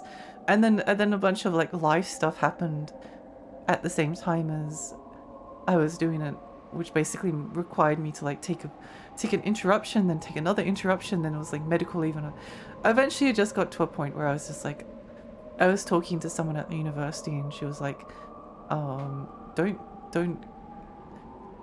kill yourself over your PhD, basically. don't like let it kill you. It's not worth it. There's nicer things in life. I was like, oh yeah, probably right. I'd still like to go back, but I probably need a bit more time, to be honest. Lexi, very so wrinkly. Oh my gosh, thank you. I've been on both sides of the argument with the quest text issue. I do lean towards reading them now, but like I leveled a lot of alts and well, so I had the chance to take it slow and enjoy the era, which was not a thing during my first character. It was racing to relevancy. I think it might also be like the ADHD part of my brain. It's some things are difficult, even if I'm interested in it. It's like what I was saying with the books. Sometimes you can be interested in something and your brain's like, no. That's basically it.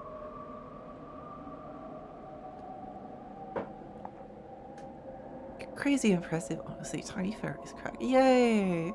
I like your gnome. Hi, Greg. Hi. I like the gnome too. I will say the later in the expansions you get, especially as well, you don't need to read the quest text because there's so much voice acting. It's come full circle that I know the text again. Let's go! Don't sell your short, Lexi. Self-short, Lexi. You're very smart. Thank you. Thank you. It's unfair. You deserved a scholarship too. Don't think otherwise. Yeah, I think if I got a scholarship, I probably would have been able to. It's just hard. Like, what the? Huh? Okay, I want to trigger that again. It's just hard because, like, PhD is stressful. Honors is so stressful. Honors the first time nearly killed me. Like, I got so sick. I guess it was from burnout. But I got so sick, and then I managed to recover, and then I was able to finish it, but I did almost die in the process. Then I went back for a second round, and the second round was a lot better because, like, I kind of knew some strategies from coming from, like, the first time I attempted it. But then when you're going to do like a PhD, I got maybe like a third of the way through it, my thesis. But it's like this. It's a lot of stress. It's a lot of stress. And I think it was when I was working at the bar at the time, and like people were asking me like, "Oh, what are you going to do on the weekend?" I was like, "Oh, I guess I'll go home and work on my thesis." And the working at this bar was basically killing me because it was like socializing and noise, and I was constantly stressed and I couldn't like process everything that was going on. It was the worst period of my life, basically. I hated that. I hated that job, but I tried so hard to like push through it until my body again like gave way. I don't have a choice. That's the thing I've also learned, is that's like you can push through it to a certain extent, but eventually, like, if your body is going to give out, then it just gives out. Like I broke into a rash and I was having panic attacks every day before going to work. But it was like, oh, you have to like do a part-time job, and then in your free time you go home and like work on your thesis. It just doesn't like, it didn't compute in my brain. And then there was like a lot of other stuff that was going on in the background that was basically like killing me almost. And it was, again, really hard to like, it was really hard to concentrate on this stressful thing when there were all of these like other stressful things going on, and there was no money coming from it. I think that like if I was earning money from the scholarship, if I had the scholarship money, then it would have been like, oh yeah, it's stressful, but at least like there's a reward for doing it. I kept on having this like vision of getting through it nearly like killing me in the process, from the stress and like social anxiety of having to like talk to people and do speeches and things like that. And then at the end of it, like, what do I do with this? I get it. I could get a job and lecture, but it's not like a guaranteed career path afterwards. I kept on thinking about like writing this absurdist play. Is this a spoopy game? Hi! Yeah, it's spoopy. Look at how spoopy it is. Also, you can summon spiders. I really like it. It is very janky, but yeah, we're just talking about like study and stuff. Where was I? Game is cursed. It was cursed. ADHD will absolutely dictate what you'll hyperfocus on, what you'll just stare at with indifference. Oh yeah. Yeah.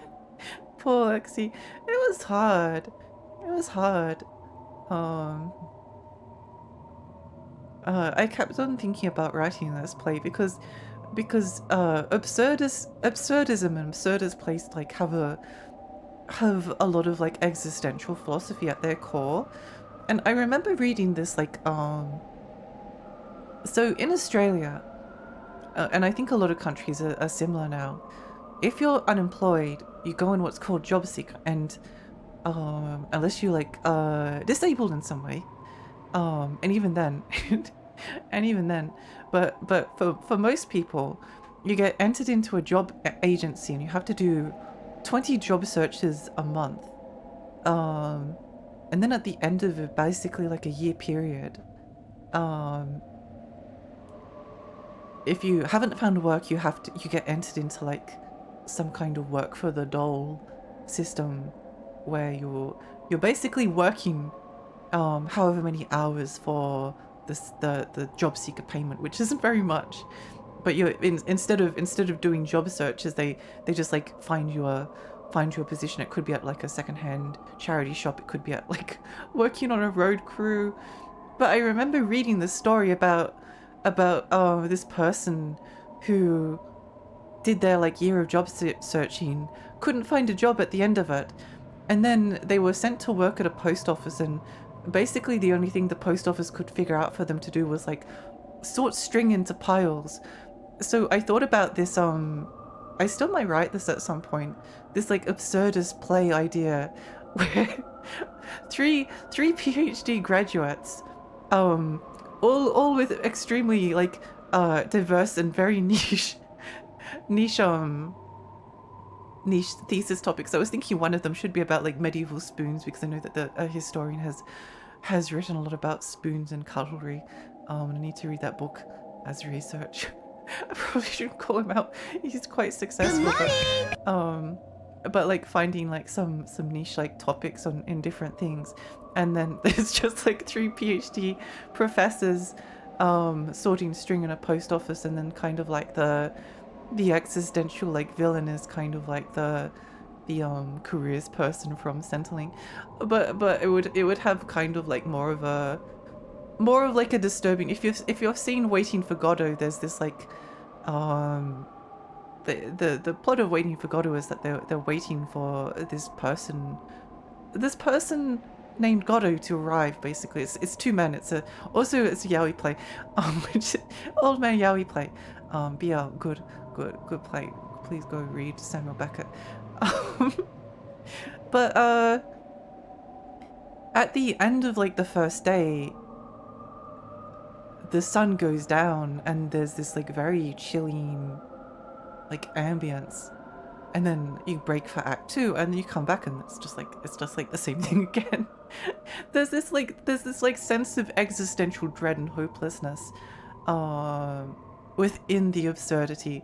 So I wanted to like channel some of that absurdism into the play, because it's kind of like you've worked so hard, you've got all of these interests, and no one ultimately really cares that much.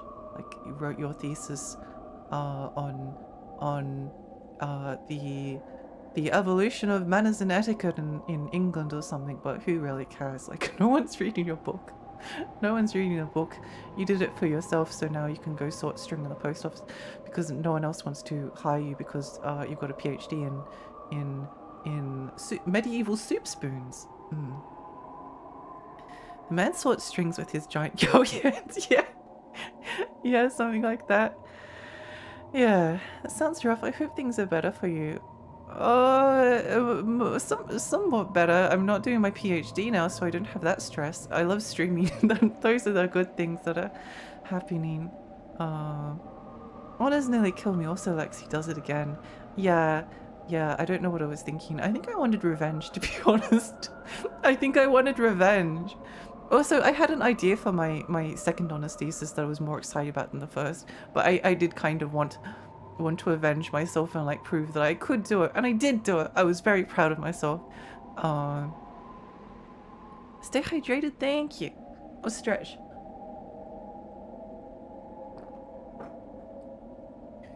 Talking about the real horror, academia, yeah. It sounds super stressful. I do envy you a bit still, though. I never got to go to uni due to life reasons. I think there's I I think ultimately, like, there's no better path for. Also, it's never too late. Like, if, especially with like bachelors of arts, like if you're interested in media studies, history, archaeology, something in the humanities, philosophy, stuff like that. Like, never too late to go and do it if it's something that you're interested in. There's no time limit, especially for the like the humanities stuff, because there's no like if you like look it up, there's definitely like, oh, careers that use like a Bachelor of Arts, working in Google or something. They want Bachelor of Arts graduates or something. But a lot of the time there's like no direct like path forward.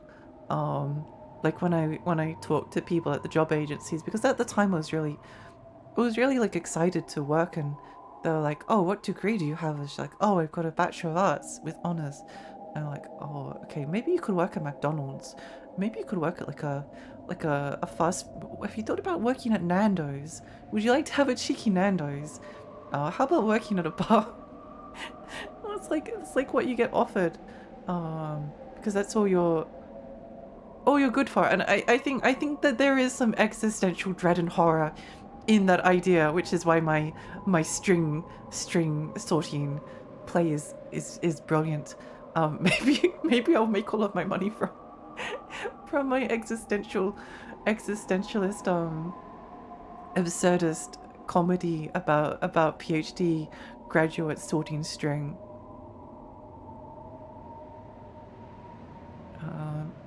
I know the feeling of living for multiple years, wondering how many more years it will be until you collapse and die from living that way. Yeah, I've been thinking about that a little bit recently. Yeah, I've been a bit sad recently, but I won't talk about it. This game does look extremely dark. It's very dark and it's very creepy, and I really like it. I really like it. Like, look at this place.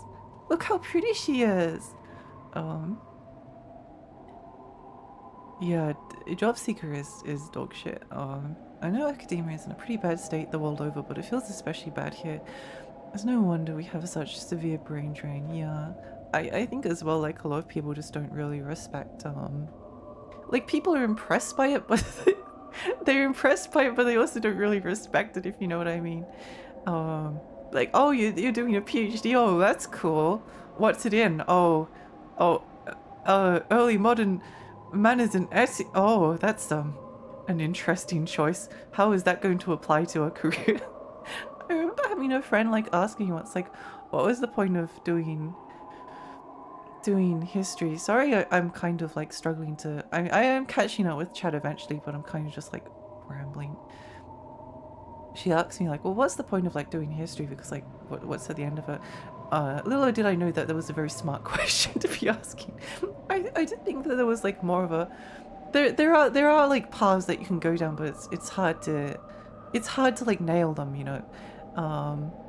Especially if you're like also autistic and things like that. But I think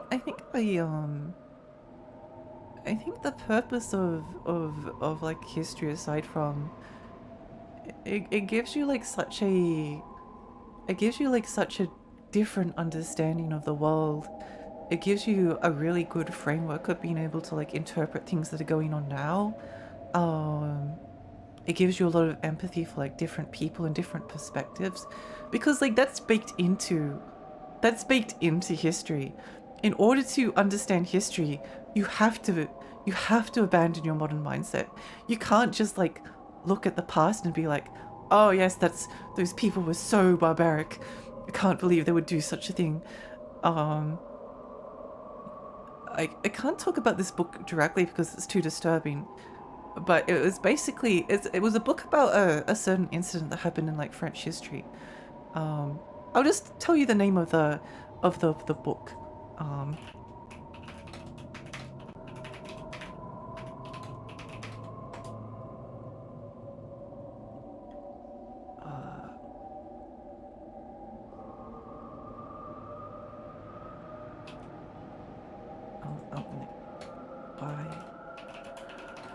Darnton.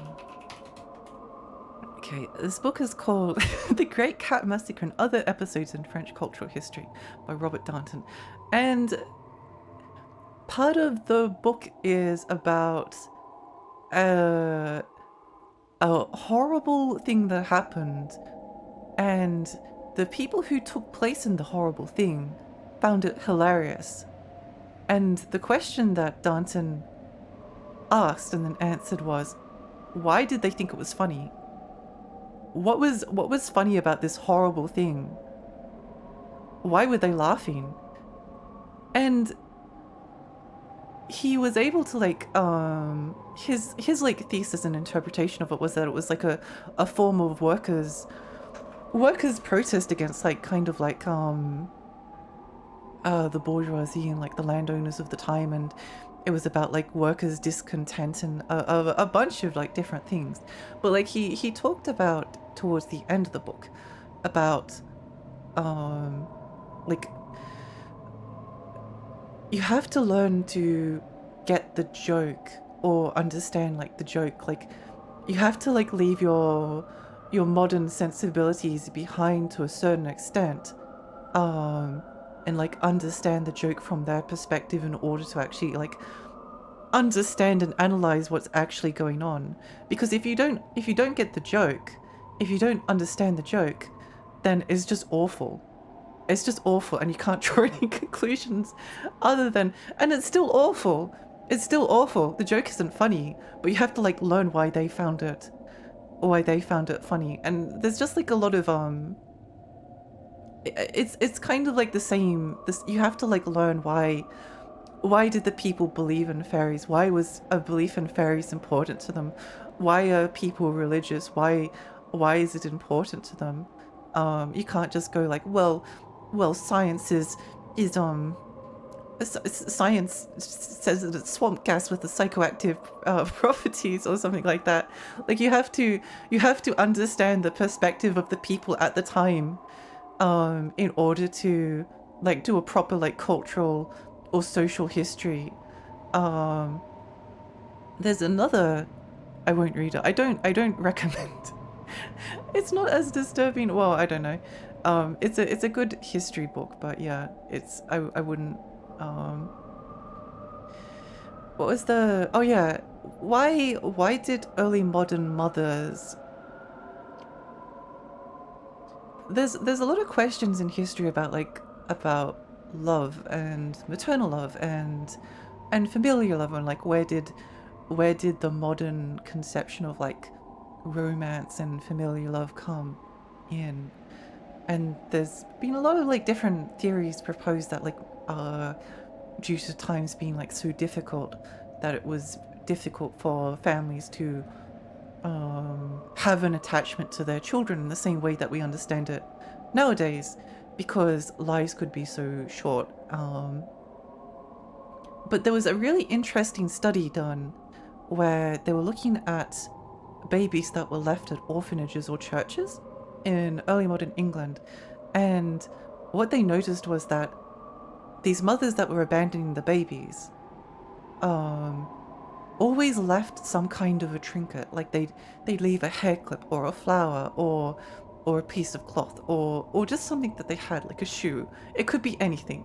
But they'd leave it with the baby, then they'd leave the baby on the church doorstep. And like the reasons for abandoning them could be like so many that we can't count.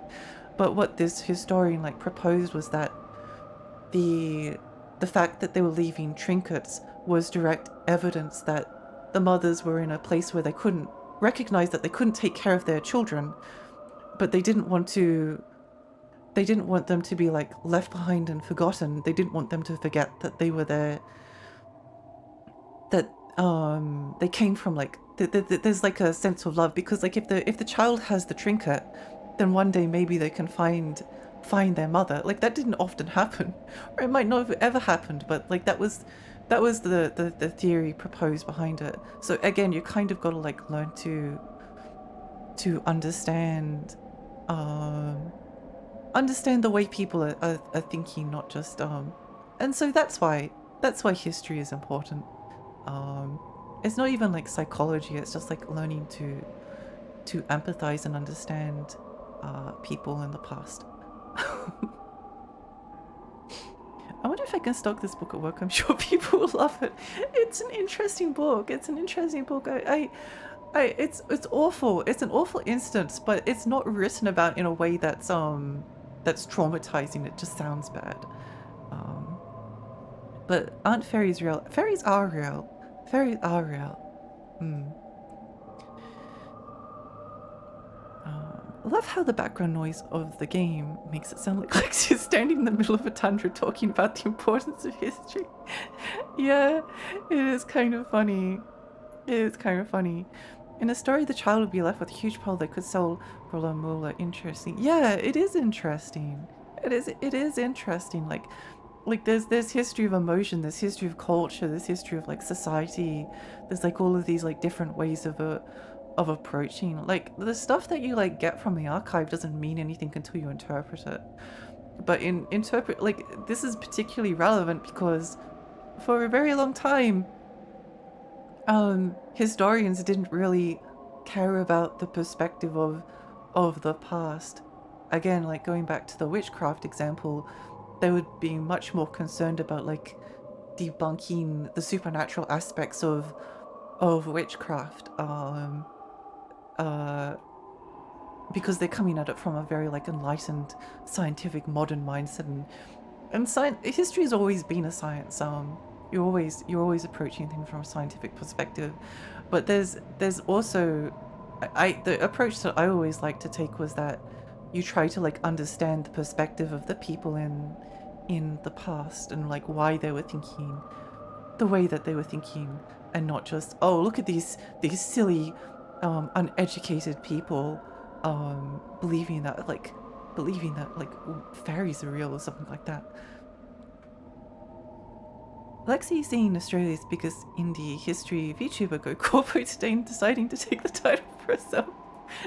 No, I couldn't do that because I just don't know enough stuff about things. I don't know enough stuff about things, and I can't read enough books that I can absorb enough information about things.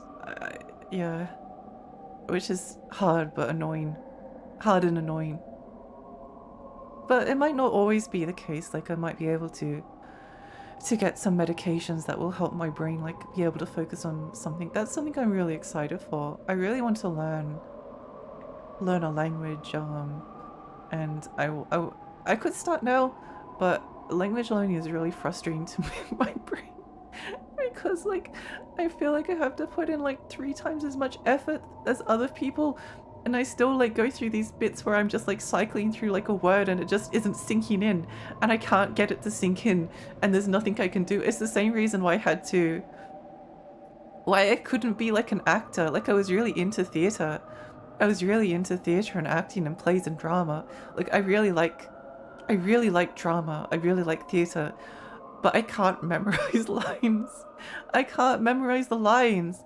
Like, and even if I do memorize the lines, there's like a 20% chance that I will just like pause and not be able to like think of what it is, even if I've said it hundreds of times before. It's so annoying. It's so annoying. I'd love to attend one of your classes. That would be fun. It would be fun. We all know and love history's most famous interpreter, Jordan Peterson. Throw that man in the bin. Throw that man in the bin. He's such a stupid butt. He's such a stupid butt. Be going to work for now. See you. Bye, love. Bye. Oh my gosh, Paco! Paco, thank you so much for the 18 months. Thank you. How are you? Sorry, we're kind of. I'm a little bit behind. I'll scroll back up in just a moment. I'll scroll back up in just a moment. Maybe I'll scroll back up now. Wait, hang on. I feel like the sub noise has gone quieter. I probably could fix it. I could probably fix it. I'll try to fix it at some point. Yeah. Where are we? Where are we? Where are we? I'm almost never at home this time, but I was off today. Slept a gazillion hours. Yay! I'm so happy for you. I'm so happy for you. My ADHD is very frustrating. My meds haven't been working so well lately. I don't know what I'm going to do. Yeah, it's a very annoying brain thing to have. It's a very annoying brain thing. It's also funny because ADHD and autism are kind of like the opposites, but they also like go together so frequently. Like one grants like hyper focus on very particular subjects, and the other is like relishes in like doing lots and lots of different things, and that's very relevant for me because that's how my brain operates. I love doing lots of different things in very niche and specific topics. That's what I love. I'd much rather do like 8 interesting things than like one big detailed interesting thing. As an aside, I want to say I love these tangents. I'm really glad. I'm really glad. Let me just scroll back up for a moment. Let me scroll back up for a moment. There's something about Ultima Underworld. Wow, I missed a lot. I missed a lot. I've never read anything by Beckett, but I remember reading about Nabokov's tales on other writers, and he described Beckett as a writer of interesting novels and horror plays, which I thought was very funny. I think Beckett's brilliant. I love his plays. I heard someone say something like very similar about like Franz Kafka, where their take on him was basically that like he was a bit of like a nothing writer, like he wasn't like writing true literature. It was just like some stuff that he thought about, which I think is really mean to Kafka. But I'm definitely like drawn more to Beckett and Kafka just because I like weird, surreal, absurdist things. Like that's basically most of the video games that I'm drawn to, if you haven't figured that out. I'm glad you decided to become a face spirit after all this. More people should do it. Yeah, it's hard for a fairy. It's hard for fairies in the world of academia. It's just sometimes nice to just like sit down and play video games. Thanks, job agency. Yeah, thanks, job agencies. It's very relatable. I definitely go through the same thing. Yeah, it's hard. It's hard. I hate this whole industry so much. It's such a giga government scam. Job seeker is the worst. Actually the worst. Terrible, terrible. Can confirm my sister has a bachelor's and is currently bartending. Oh no. It's I don't know. I do kind of hate like capitalist society sometimes. Well, not sometimes. In the sense that like things that people are passionate about, things that might like advance humanity are not profitable. Are not profitable. So therefore there's no respect granted to them. In fact, like with AI is something that is profitable. Why go read a book by an academic when you could go ask ChatGPT? There's like this weird utilitarian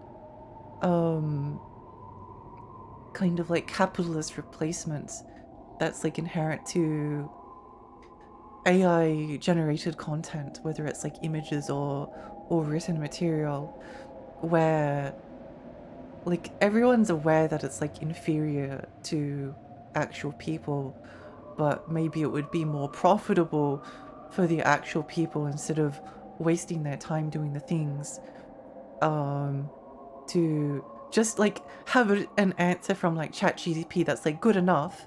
It's good enough, and then get the other people to go and like work at like a steel mill or something. Get them to like help in the manufacturing of the soles of shoes so they can be sold at like high profits or stuff like that. there's not a lot of value that certain aspects of society sees in say humanities and things that are like artistic and cultural.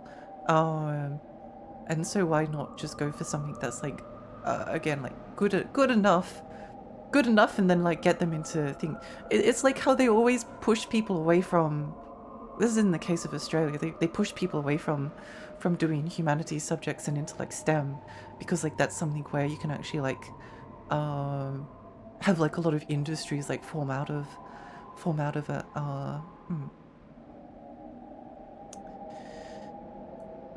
I hate how you have to act, how they have to act how you are dysfunctional because you're there, yet the whole industry is a grift. It is funny. It is funny. I don't think I've told this story before, but once when I was on Job Seeker, they were this person like I treat people, I'm very kind to people, and I kind of don't expect any hostility. I kind of don't expect any hostility back. And this person who was in the like job agency that I was at the time, like I think she was getting like, I didn't pick up on it, but she was getting frustrated with me. And like the sessions were like every month, every 2 weeks or something. I think it was every month. And I think I noticed that like the three times beforehand, I guess it must have been like my time was running up, and like the final session, and we'll find out why it's the final session. She was like, Lexi, it's you're I don't understand how you haven't found a job at this point. You're a talented young person. You're qualified. Are you just not trying hard enough? Do you not want to get a job? Are you just lazy? What's going on? Why haven't you found a job so that we can take your pay slips and get paid for it? And basically after that point, I went home and cancelled the job seeker that I was on at the time, which then meant I had no money, and then had to burn through my savings, because I was so panicked at the thought of ever having to go back to see her. Yeah, I did get back on it like 8 months later, but by that stage I had like burnt through the savings that I had saved up, which sucked. Yeah, that was stupid. I shouldn't have dropped job seeker, but it's very difficult to understand how I felt at the time. I felt really bad. It's so sad how humanities subjects are regarded as useless. It is. Those subjects are so important to our society. I agree. I made friends with PhD students really early at university and put me off academia early enough. Probably a good idea. PhD is hard. PhD is really hard. Ever since playing Ultimate Underworld, my brain keeps imagining what the UI of the very first person game I played would look like if they were built for mouse. That's really cool. I like that. Well, I think we need like an Ultimate Underworld UI for like Elden Ring or something. Yeah. Is Jordan Peterson dead yet? I hope so. We can absorb, I believe. Yeah. You don't have to worry about how much effort it takes other people, though. As long as it fulfills you, that's the important part. Yeah, I agree. I think life is too short and stressful to destroy yourself over comparisons to other people. It's just not fun or fair. Oh my gosh, I've missed a lot of chat. hang on. Beckett and Kafka I definitely go. I agree. Weird and disturbing, it's fun. I agree! Have you considered playing Clair Obscur? I know it's not retro, but holy, it's gorgeous. It seems right up your alley. I've actually started playing it just on my own, and I love it. I love it so far. And it's very weird and it's very disturbing at points.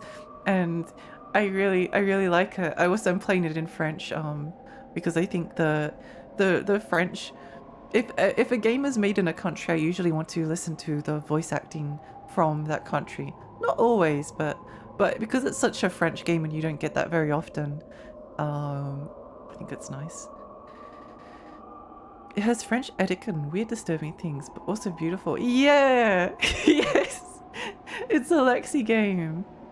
AI slowly causing people to stop reading and learning to analyze the information of themselves is one of the most depressing things to me. It's worrying. Like, it's genuinely concerning. Also, at university, there's no way to ascertain with like 100% certainty whether an essay is AI generated or whether it's written by a person. It's the same with like other things. Like a lot of autistic people are mistaken for AI just because they write in a more in like a particular way sometimes, which is depressing. That's depressing. But yeah, there's no way to. So if you're marking an essay, and then they've like flip-flopped around on this a lot, like they were trying to like catch the essays that were written by AI because it's cheating. It's cheating. It's cheating. You can't do that. You can't do that. You can't just like write it. You can't just go to ChatGPT and hand in the AI generated essay. It's cheating. But you can't prove most of the time that it is AI generated. So you just have to mark it like it's written by a person. And they're all so average. Everything that ChatGPT writes at like a first year level undergrad, first year. I need to get some water at some point once I catch up. First year undergrad essays, ChatGPT is like a credit if you're generous. Some of it's like a high credit, some of it's like a lower credit. Probably depends on like how they like enter the prompt into ChatGPT and if they do any editing. Sometimes it's literally better than a lot of the stuff. ChatGPT can definitely write better than a lot of undergrad first year students. I can promise you that. But I'd rather read a bad essay, and I've read some really bad essays than something that's like ChatGPT. Also, it's like when you're not paid much for marking essays, and then if something's like AI generated, then like what's the point of like giving it feedback? What's the point of giving it feedback when it's just, what are they going to do? Enter the feedback into ChatGPT so that it does a better job next time? I don't want them to do that. I don't want them to do that. Stay hydrated. Thank you. I'm so close to the end. I'm so close to the end. ChatGPT lies on occasion too. Yeah. And that's the other thing, like, as people marking the essays, you can't be... Sometimes you can, because if I know a topic well, and the student has written on the topic, and they're wrong about something, I'll go call it out, but like a lot of the time they're just like talking about stuff I've never heard of. So you just have to kind of like, you don't have time when you're marking to go and fact check every single essay. So like if ChatGPT like hallucinates something, it's like, unless it like sounds off to you, and you're like, that's strange, which sometimes it does, but if you can't pick up on it because you don't know, you're not like an expert on the topic, and you need to know a lot you need to know like quite a bit to pick people up on these things. It's just like, oh well, if you're, I don't know, I hope you're correct about this. Actually, no, you definitely do fact check people sometimes, because some people see some weird stuff and you're like, wait, that can't be right. And then you end up like having to do do like your own research essay in order to like figure out what on earth they're talking about, and then you're like, oh wait, they're wrong. And then you have to like try to justify. You have to like write like a mini essay on like why this point is like incorrect. And then back it up with like your own source. It's so annoying. People that push it tend to dehumanize people's work while at the same time humanize the model to justify what it does. It's weird. It is weird. It is weird. I kind of think that it's one of the worst things to have happened. I love analyzing how chat AI is lying to me. It's fascinating to try and follow the web of lies they weave. Yeah. Gronk, is this real? Hi Elle, hi, welcome. Yeah, it was hard. It was hard. Sounds like she doesn't know how demand over supply job statistics. Well, they don't really care because they just want your pay slips. They want your pay slips so that they get paid their commission, like their bonus commission. They do their vicious shits being on. There's pressure on them from their managers, but they're still taking part. Yeah, I know that they're under pressure from their managers, and I place like most of the blame on the managers, but at the same time, it's hard when they make you feel like a human failure, like you're an actual like failure that can't even get like a basic like service retail job. It's yeah, hard. I'm gonna grab some lunch. I lurk though. I hope you have a good day, Lexi. See you. Bye, Mary. Bye. I hope your lunch is amazing. Same deal happened to me once decades ago. I'm not surprised they still treat people like cattle. They really do. They really do. I went to. I was having to go to a church at one point. It was a church that was extremely. Made me extremely uncomfortable. And the new minister that started working there, used to work at a job agency.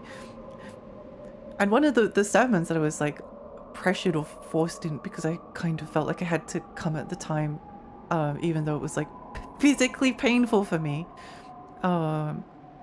because I like religious studies, although it's also like I like Islam and I like Buddhism and I like Hinduism. I like world religions. I think they're cool and interesting, and there's lots of things to learn about them.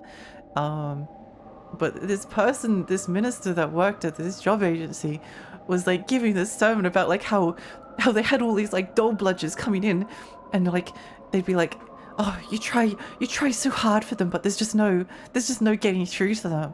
I think that was like the last time I refused to go anymore after that point. I was so annoyed by that. I know that was their experience, but like they don't know what it's like on the other end of they don't know what it's like on the other side of the pressure. I hope you enjoy your lunch, Paco. Wise words. Thank you. Join the unemployed workers union, if just for the advice and knowledge base. That sounds like a good idea. I'm glad you like it. Definitely a Lexi game. Yeah, it's extremely a Lexi game. I was actually a little bit surprised by.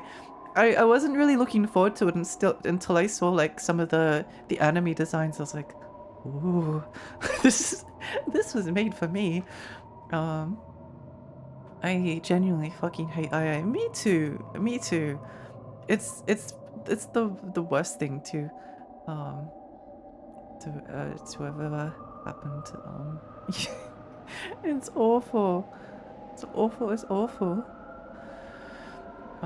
I've been saying this for a while, but at a certain point they're just going to have to start making students type essays on typewriters. Yeah, it's getting to that point. Like they're going to have to move people back towards like doing in-class essays and exams, And I think that in-class essays and exams are not good for humanities.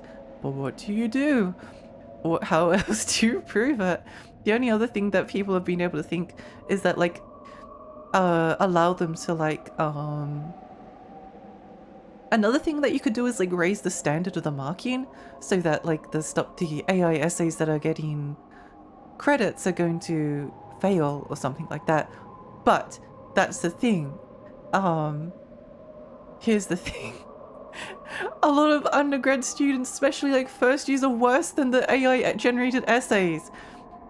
So if you start failing like the ChatGPT essays, which are like kind of fine and may not actually be ChatGPT because you don't know, then the the other students are going to turbo fail. They're going to turbo fail, which is not good for the courses either.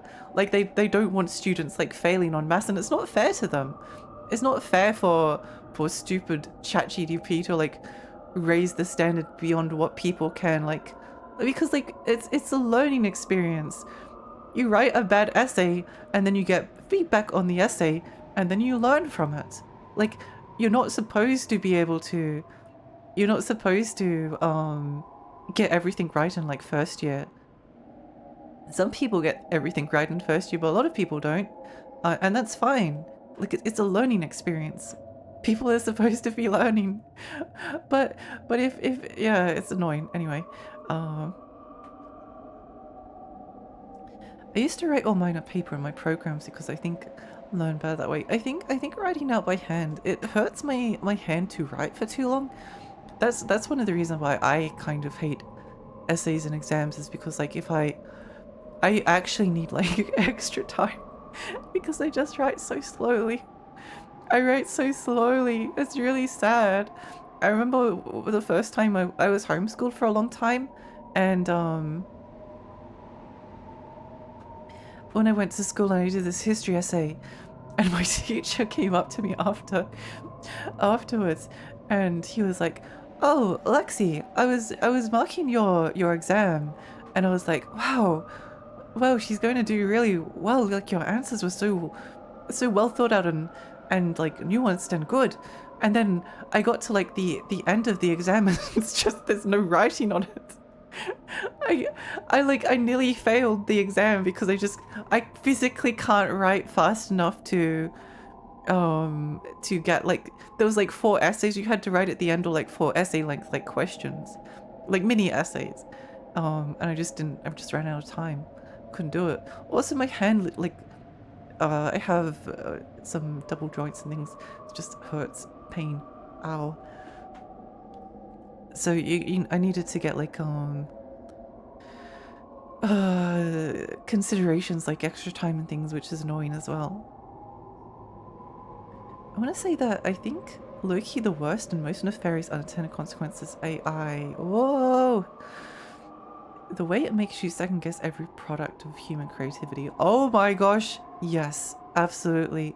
Because, again, going back to like a lot of autistic people are being accused of being AI because they write in like a particular way, but that's just how they write, and that's okay. But now people have to like write in a way that doesn't seem like it's AI generated. They have to draw and paint in a way that doesn't seem like it's AI generated. It's so stupid. I'd have to type them up and read my own writing. Oh, I'm gonna taste some ChatGPT pie now. I wonder what it would taste like. Probably full of lies. Probably full of lies. My peers in computing would be outwitted by ChatGPT essays, but that's a function of how Comp C people neglect writing in humanities. It's not an endorsement of ChatGPT. I mean, for like most people, unless you're like in academia or interested in like writing good essays, whatever ChatGPT like writes on the French Revolution is probably going to be fine. And you can like ask it some fairly specific questions where it like rips off the ideas and work of historians, but it's still going to give you like a more accurate. It might actually like give you a better answer than just like googling it, and just like reading a short article on it will give you. 1,000 people apply for every retail job. They sure do. They sure do. I find that if a word generator can pass essay test well enough, it's more of a say of the existing flaws in our current learning system. Yeah, well, kind of. The thing is, it's only for first year. Academic writing gets like more strict on what passes the more time that goes by, right? So like first year essays, you don't want to be like so harsh. Thank you for the stretch. You don't want to be like, you don't want like half the students not to pass, because if like you moved it down so that like all of the credits were now fails or something, like 70% of the class is going to fail. It's just that ChatGPT can like write a decent essay. They're not good essays. They're just like decent. They're just fine. There's nothing great about them, but they can. A ChatGPT will usually write a better essay than like a lot of students, because they'll actually like write an argument. And a lot of students don't really write an argument. They just like string a bunch of research together and then like say, in conclusion, history happened.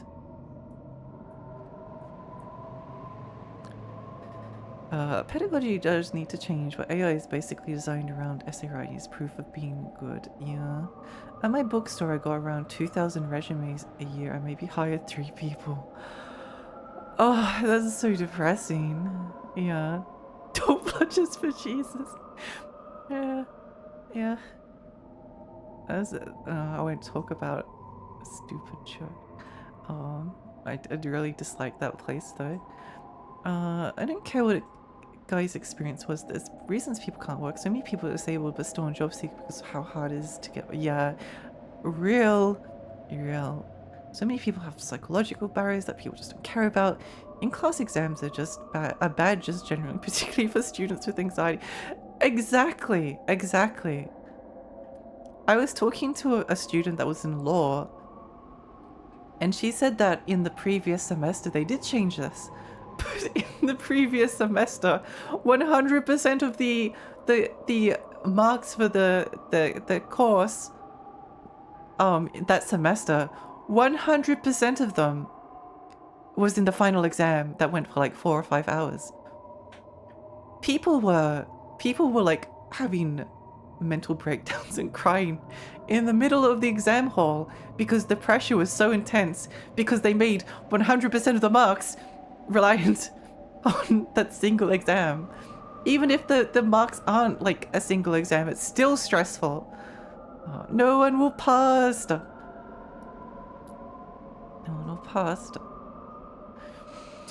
What a world that would be if we simply raised the standard. It's not the way to do it, unfortunately. The solution, AI basically created a problem that shouldn't have even been there. It's not students' fault that AI is bad. Another way you could do it is, instead of like having like pass and fail, like base it more around like feedback, and like, I mean, that's kind of what it is anyway. Like, you want the I'll give you a hack for writing a good essay. Keep your topic narrow. Have a thesis statement, which is basically like, in this essay, it will be argued that this thing about this very narrow topic. And then only address that like question, like make sure that every single paragraph relates to that question. You've got a high distinction, basically. That's just how it works. Like, the research is the easy part. The difficult part is like having an argument. But if you honestly just have a thesis statement, you've done so much work already. Just write, in this essay it will be argued that. You're doing great. Trust me on this. Trust me. It makes such a difference. So many, like 70% of the essays, even though in my own class I was like, make sure you write, in this essay it will be argued, make sure that your topic is narrow. make sure that you have like an idea and an argument. They're still like, here is a complete history of of um of Christianity from 1001 AD, from the birth of Christ to the modern day. Like even like 100 years is too much of a period. Just choose something narrow. Talk about that thing. That's how you do a good essay. Focused research. Focus your research. Keep it focused. Please, I beg you. I'm losing my voice. I'm losing my voice. A little bit. This is adjacent to academic stuff. People running literary magazines and contests and award are having a lot of trouble making sure submissions are legitimate. Some have had to close submissions because they're flooded with AI slop. No. Oh. I guess the thing is that like at a certain point you can just like filter out the it's at a certain point the AI slop is not good enough. But students need to be able to learn. They need to be able to make mistakes and learn without like sinking their academic career. Like it's okay to write an essay that's like not the best. It's okay to write an essay that's not the best. It's okay to write an essay that has like lots of things to improve upon. In fact, it's great to write an essay that has a lot to improve upon, because that's how you learn. But AI, there's nothing to learn from an AI generated essay. Yeah, I have RSI and chronic pain, so learning best when writing by hand is not ideal. Yeah, same. At uni, if you can't write enough by hand, you should be able to get consideration to type. Holy shit, things I learned. I'm an AI full of slop. Oh no. I have motor function problems in my hand. That means typing is fine, but writing with a pen is quite difficult. To maybe a sentence is just a squiggly line. It's hard, and it's funny because I can draw, but I can't write. Writing tires me out, but drawing's fine. Drawing's fine. I was just going to mention that I'm thinking before you opened up to your viewers today, Lexi. You're a wonderful person. I'm rooting for you. In conclusion, further studies are necessary. Thank you. That means a lot to me.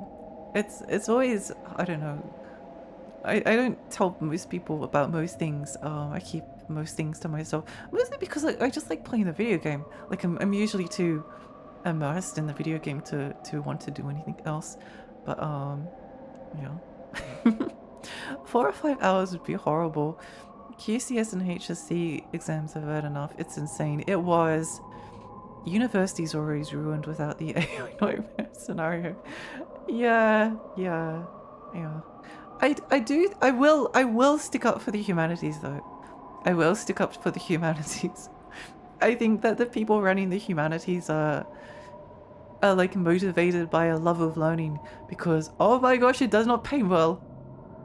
You're not doing it for a love of money, because it's really stressful. There's a lot of stuff you always have to be doing, and you don't get like enough of a reward. Marking essays is hard because like you get paid 20 minutes per essay. It takes you 20 minutes to read the essay. It takes you 20 minutes to read the essay, if not longer, because sometimes people write incomprehensible garbage, and this isn't even like AI slop. It's like what on earth are you talking about? I don't understand the words that are coming out of your mouth. What is this argument? Those are the sometimes you spend like an hour or an hour and a half marking like a single essay, and you're marked for 20 minutes. But you do it anyway because you care about like giving good feedback, and it's just like a determination thing. In conclusion, X is a land of contrast. yeah, that's basically their essays. Yeah, that's the trick to doing well at in academic writing. Keep your thesis narrow. Find something interesting you like. Find something you're interested in. Narrow it down as much as possible, and then write about that thing. And an argument will just come up from that. Like, an argument doesn't have to be complex, it just has to be there. You just have to be trying to say something. And it's really hard to say something when you're like writing a brief history of the world in your essay. Like even a brief history of, I don't know, the 20th century or like the 80s is too long. You can't write an I'm going to be right back and get some water because I'm dying, and also there's been so many hydrates redeemed. I'll be back in a moment. Let me find some music to put on in the background. I want to listen to the B song from Final Fantasy. I want to listen to this song because it's nice, and I'm going to take a break. And I'll be back in just a moment. Okay, be back in just a little bit.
Hello.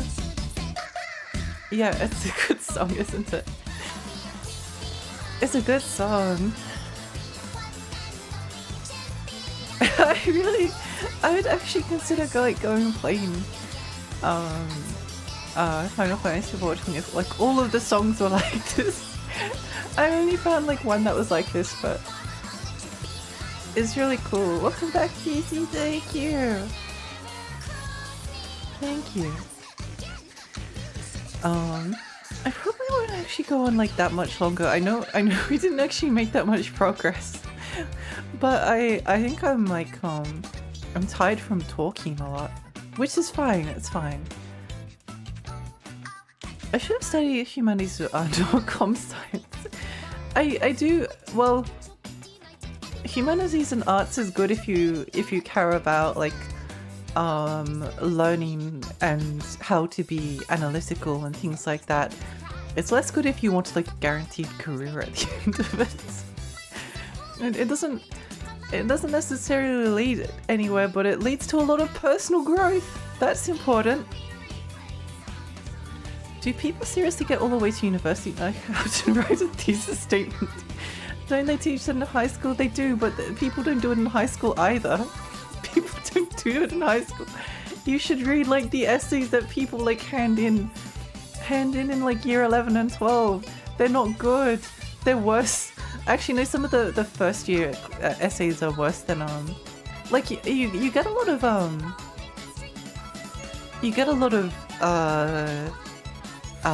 biology or physics students like picking up a humanities subject as an elective. They're not used to writing essays. So they just like hand in slop. I shouldn't call it slop. I hate the word slop. Actually, sorry for pausing the song. I hate the trend where people like people can call AI slop. AI is slop, but other stuff I don't want to describe things that are made by especially like in the context of like video games. I don't want to classify people's work as slop. I think it's mean, and I also think it's reductive to kind of like be like, oh yes, this is just like, I don't know, people just like put whatever slop in front of it. It's like, oh, it's parry slop, oh it's shooter slop, I don't know, battle royale slop. There's usually like, it's the worst argument. I hate it. It drives me crazy. Yeah.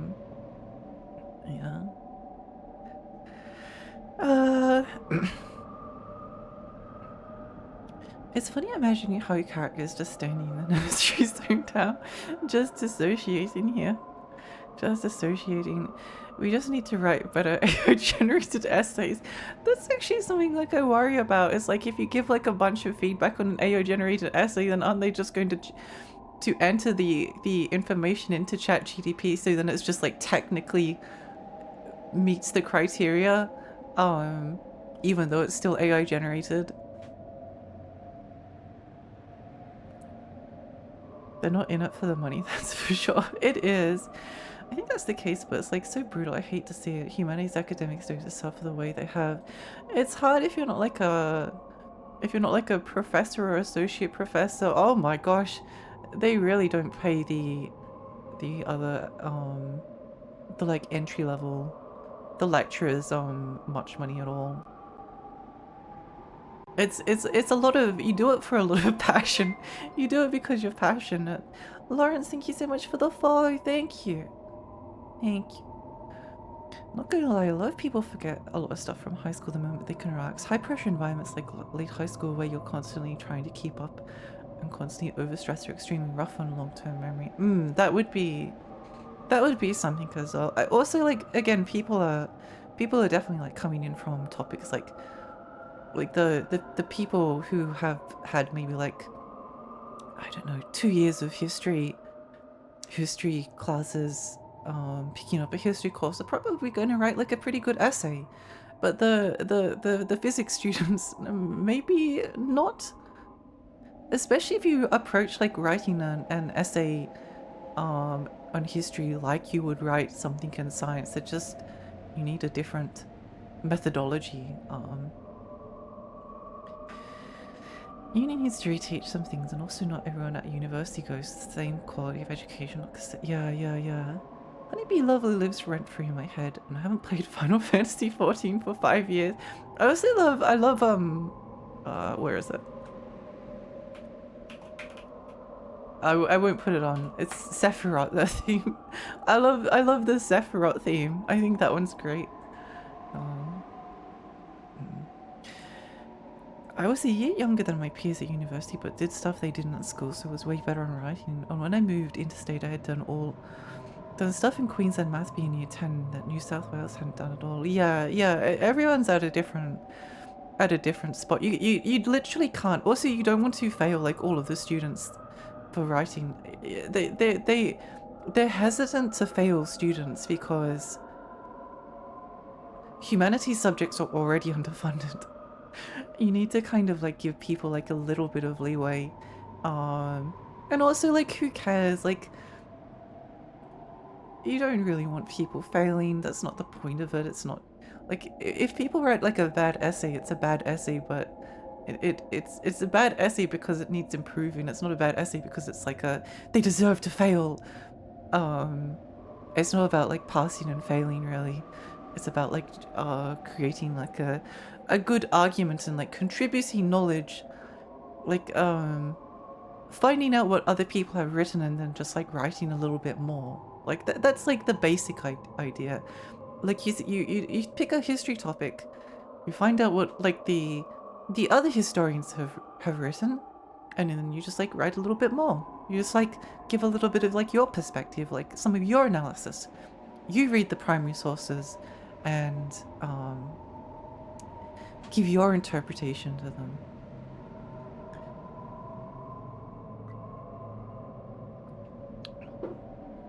I think Shiva's Oblivion is also great. Oh yes! Yeah. I also hated the Sloppish Friend. I hate it so much.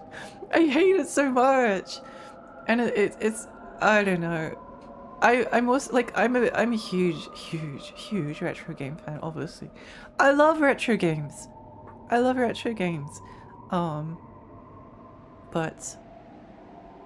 I think a lot of modern games are really cool. I think I think it's going through like a difficult period at the moment, but that's kind of, and like there's a lot of modern trends I don't like open world games, there's still interesting stuff being made. Like eventually, one day, PlayStation 5 will be retro. One day PlayStation 5 will be retro, and it will be cool. It will be cool to like PlayStation 5 games. So you may as well like look for the things that are interesting at the time. Like I do kind of wish sometimes that some of the like older PlayStation 2 trends were still around, but I still enjoy like a lot, especially like indie stuff. Yeah. I didn't get a comp sci career and hated most of the study I did. Turns out I like specific subsection of programming as a means to an end. Music stuff, where I could have learned myself but care deeply about humanities and arts. Was so excited to talk to a medievalist recently, and that's not even my particular interest. Oh, that's cool. I know it's hard because like you can accumulate. I've got Hexstep, but I probably won't be paying it back anytime soon. Outsmarted. I could have studied philosophy or writing or music production or history or things I actually care about. Yeah, I think like doing the things that you're interested in, it just kind of sucks out in a lot of ways. We're in like a late stage capitalist society where that cares about like your like how much money can the meat bag generate, how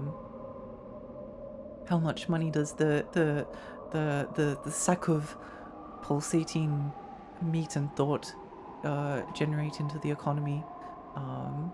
If you don't, yeah, it can be a bit dehumanizing. Shout out to the IG Nobel Prize, the satirical inverse of the Nobel Prize, awarded to both really shitty or really funny advancements in a field. I quite like that. Hi Tam. I didn't graduate early for being like better academic. I just started school early because of shortcomings of Queensland's school system at the time. Yeah. Also, like everyone, it's always the case whenever there's like a kid that's like younger that then like shoots up because they're smart or something. it definitely like boosts their ego a little bit, but it's not a race. It's not a race. Who cares? Who cares? Write your PhD thesis at like the age of 85. Well, let's hope you live to 90. but write it at the age of 85. Like it's not too late to start. Just do things at your own pace. Do things when it brings you happiness and joy.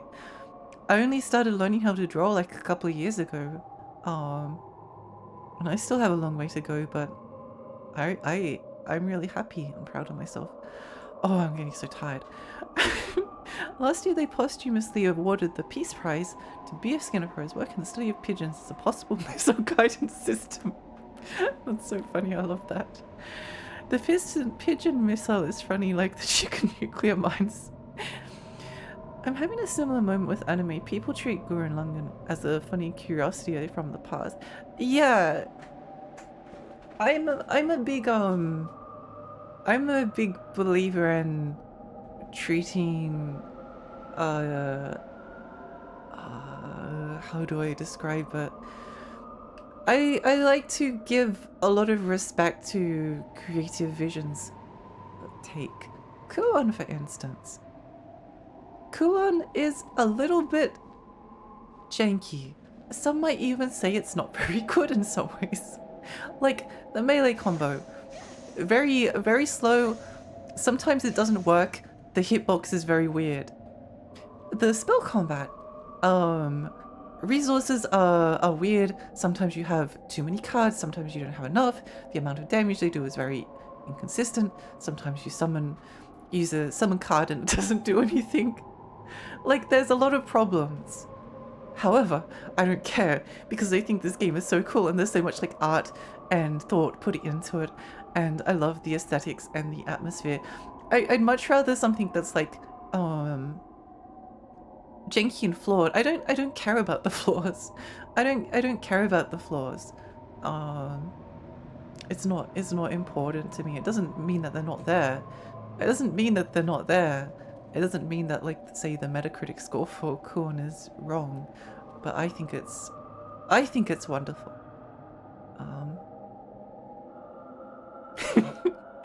Within 5 years, humanities graduates will be melted down for biofuel. That's basically all we're good for. That's basically all we're good for. Isn't our Skinner also the guy Skinner box is named after? Huh, interesting. Interesting.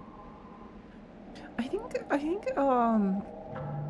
I might like I think we might end here if that's okay. I realized that we were about to open the box. We were about to open a box and then should we find out what's in the box? People dunk on liberal arts, but they don't realize the importance of things such as ethics and STEM, which is a product of liberal arts influence. Oh yeah. Yeah. Could definitely I think like yeah, I think the humanities is incredibly important but underappreciated. It's been nice talking today, Lexi. Yeah, what's in the box? Okay, we'll find out what's in the box. Oh. Okay. Wait, what's in the box? Oh, we can't. Okay. Oh. Oh, okay, that way. Oh, okay. That direction then. Okay. I guess that's what was in the box. I guess that's what was in the box then. It was a map! Oh my gosh, I can't believe it! The box! The box! B.S. Skinner is also the dude who went, what if I get orphan baby monkeys and raise them with cloth dolls and see how it influences their emotional development? Spoiler, it isn't great for them. Oh, that does make me morbidly curious. Curious. It does make me morbidly curious. Another topic I need to talk about one day is the history of anatomy and how the entire history of anatomy and medicine is built on horrifying bloodshed and murder. The understanding of like pregnancy is built on the backs of piles of pregnant mothers and dead babies. Sorry for that. I just think it's interesting. Oh yeah, there's a lot of things I'm interested in. Thank you for the stream, Lexi. Stay well. I will. We've been chatting for 5 straight hours. Yeah, it's my voice is very dead. It's very dead. It's very dead. Yeah. Also, thank you. I've been feeling really bad lately, and I guess I'm still feeling bad in the background, but it's nice to have a distraction from the feeling that's not good. Who do I raid? Let me find. You're good. You're good. You're good.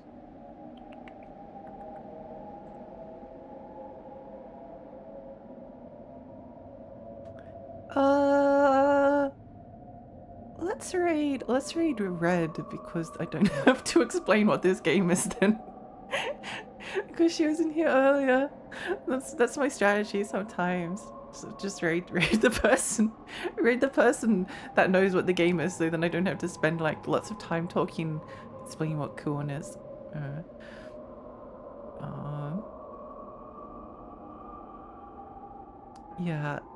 Yeah, anyway, thank you so much everyone. I'm gonna head off now. My voice is very fried. It's very fried, but I appreciate you all. I'll try and stream tomorrow.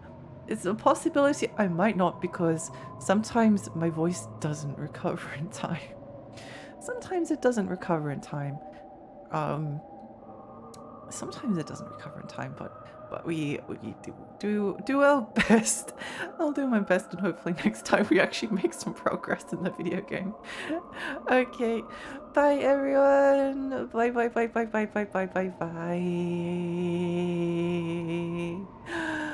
Bye.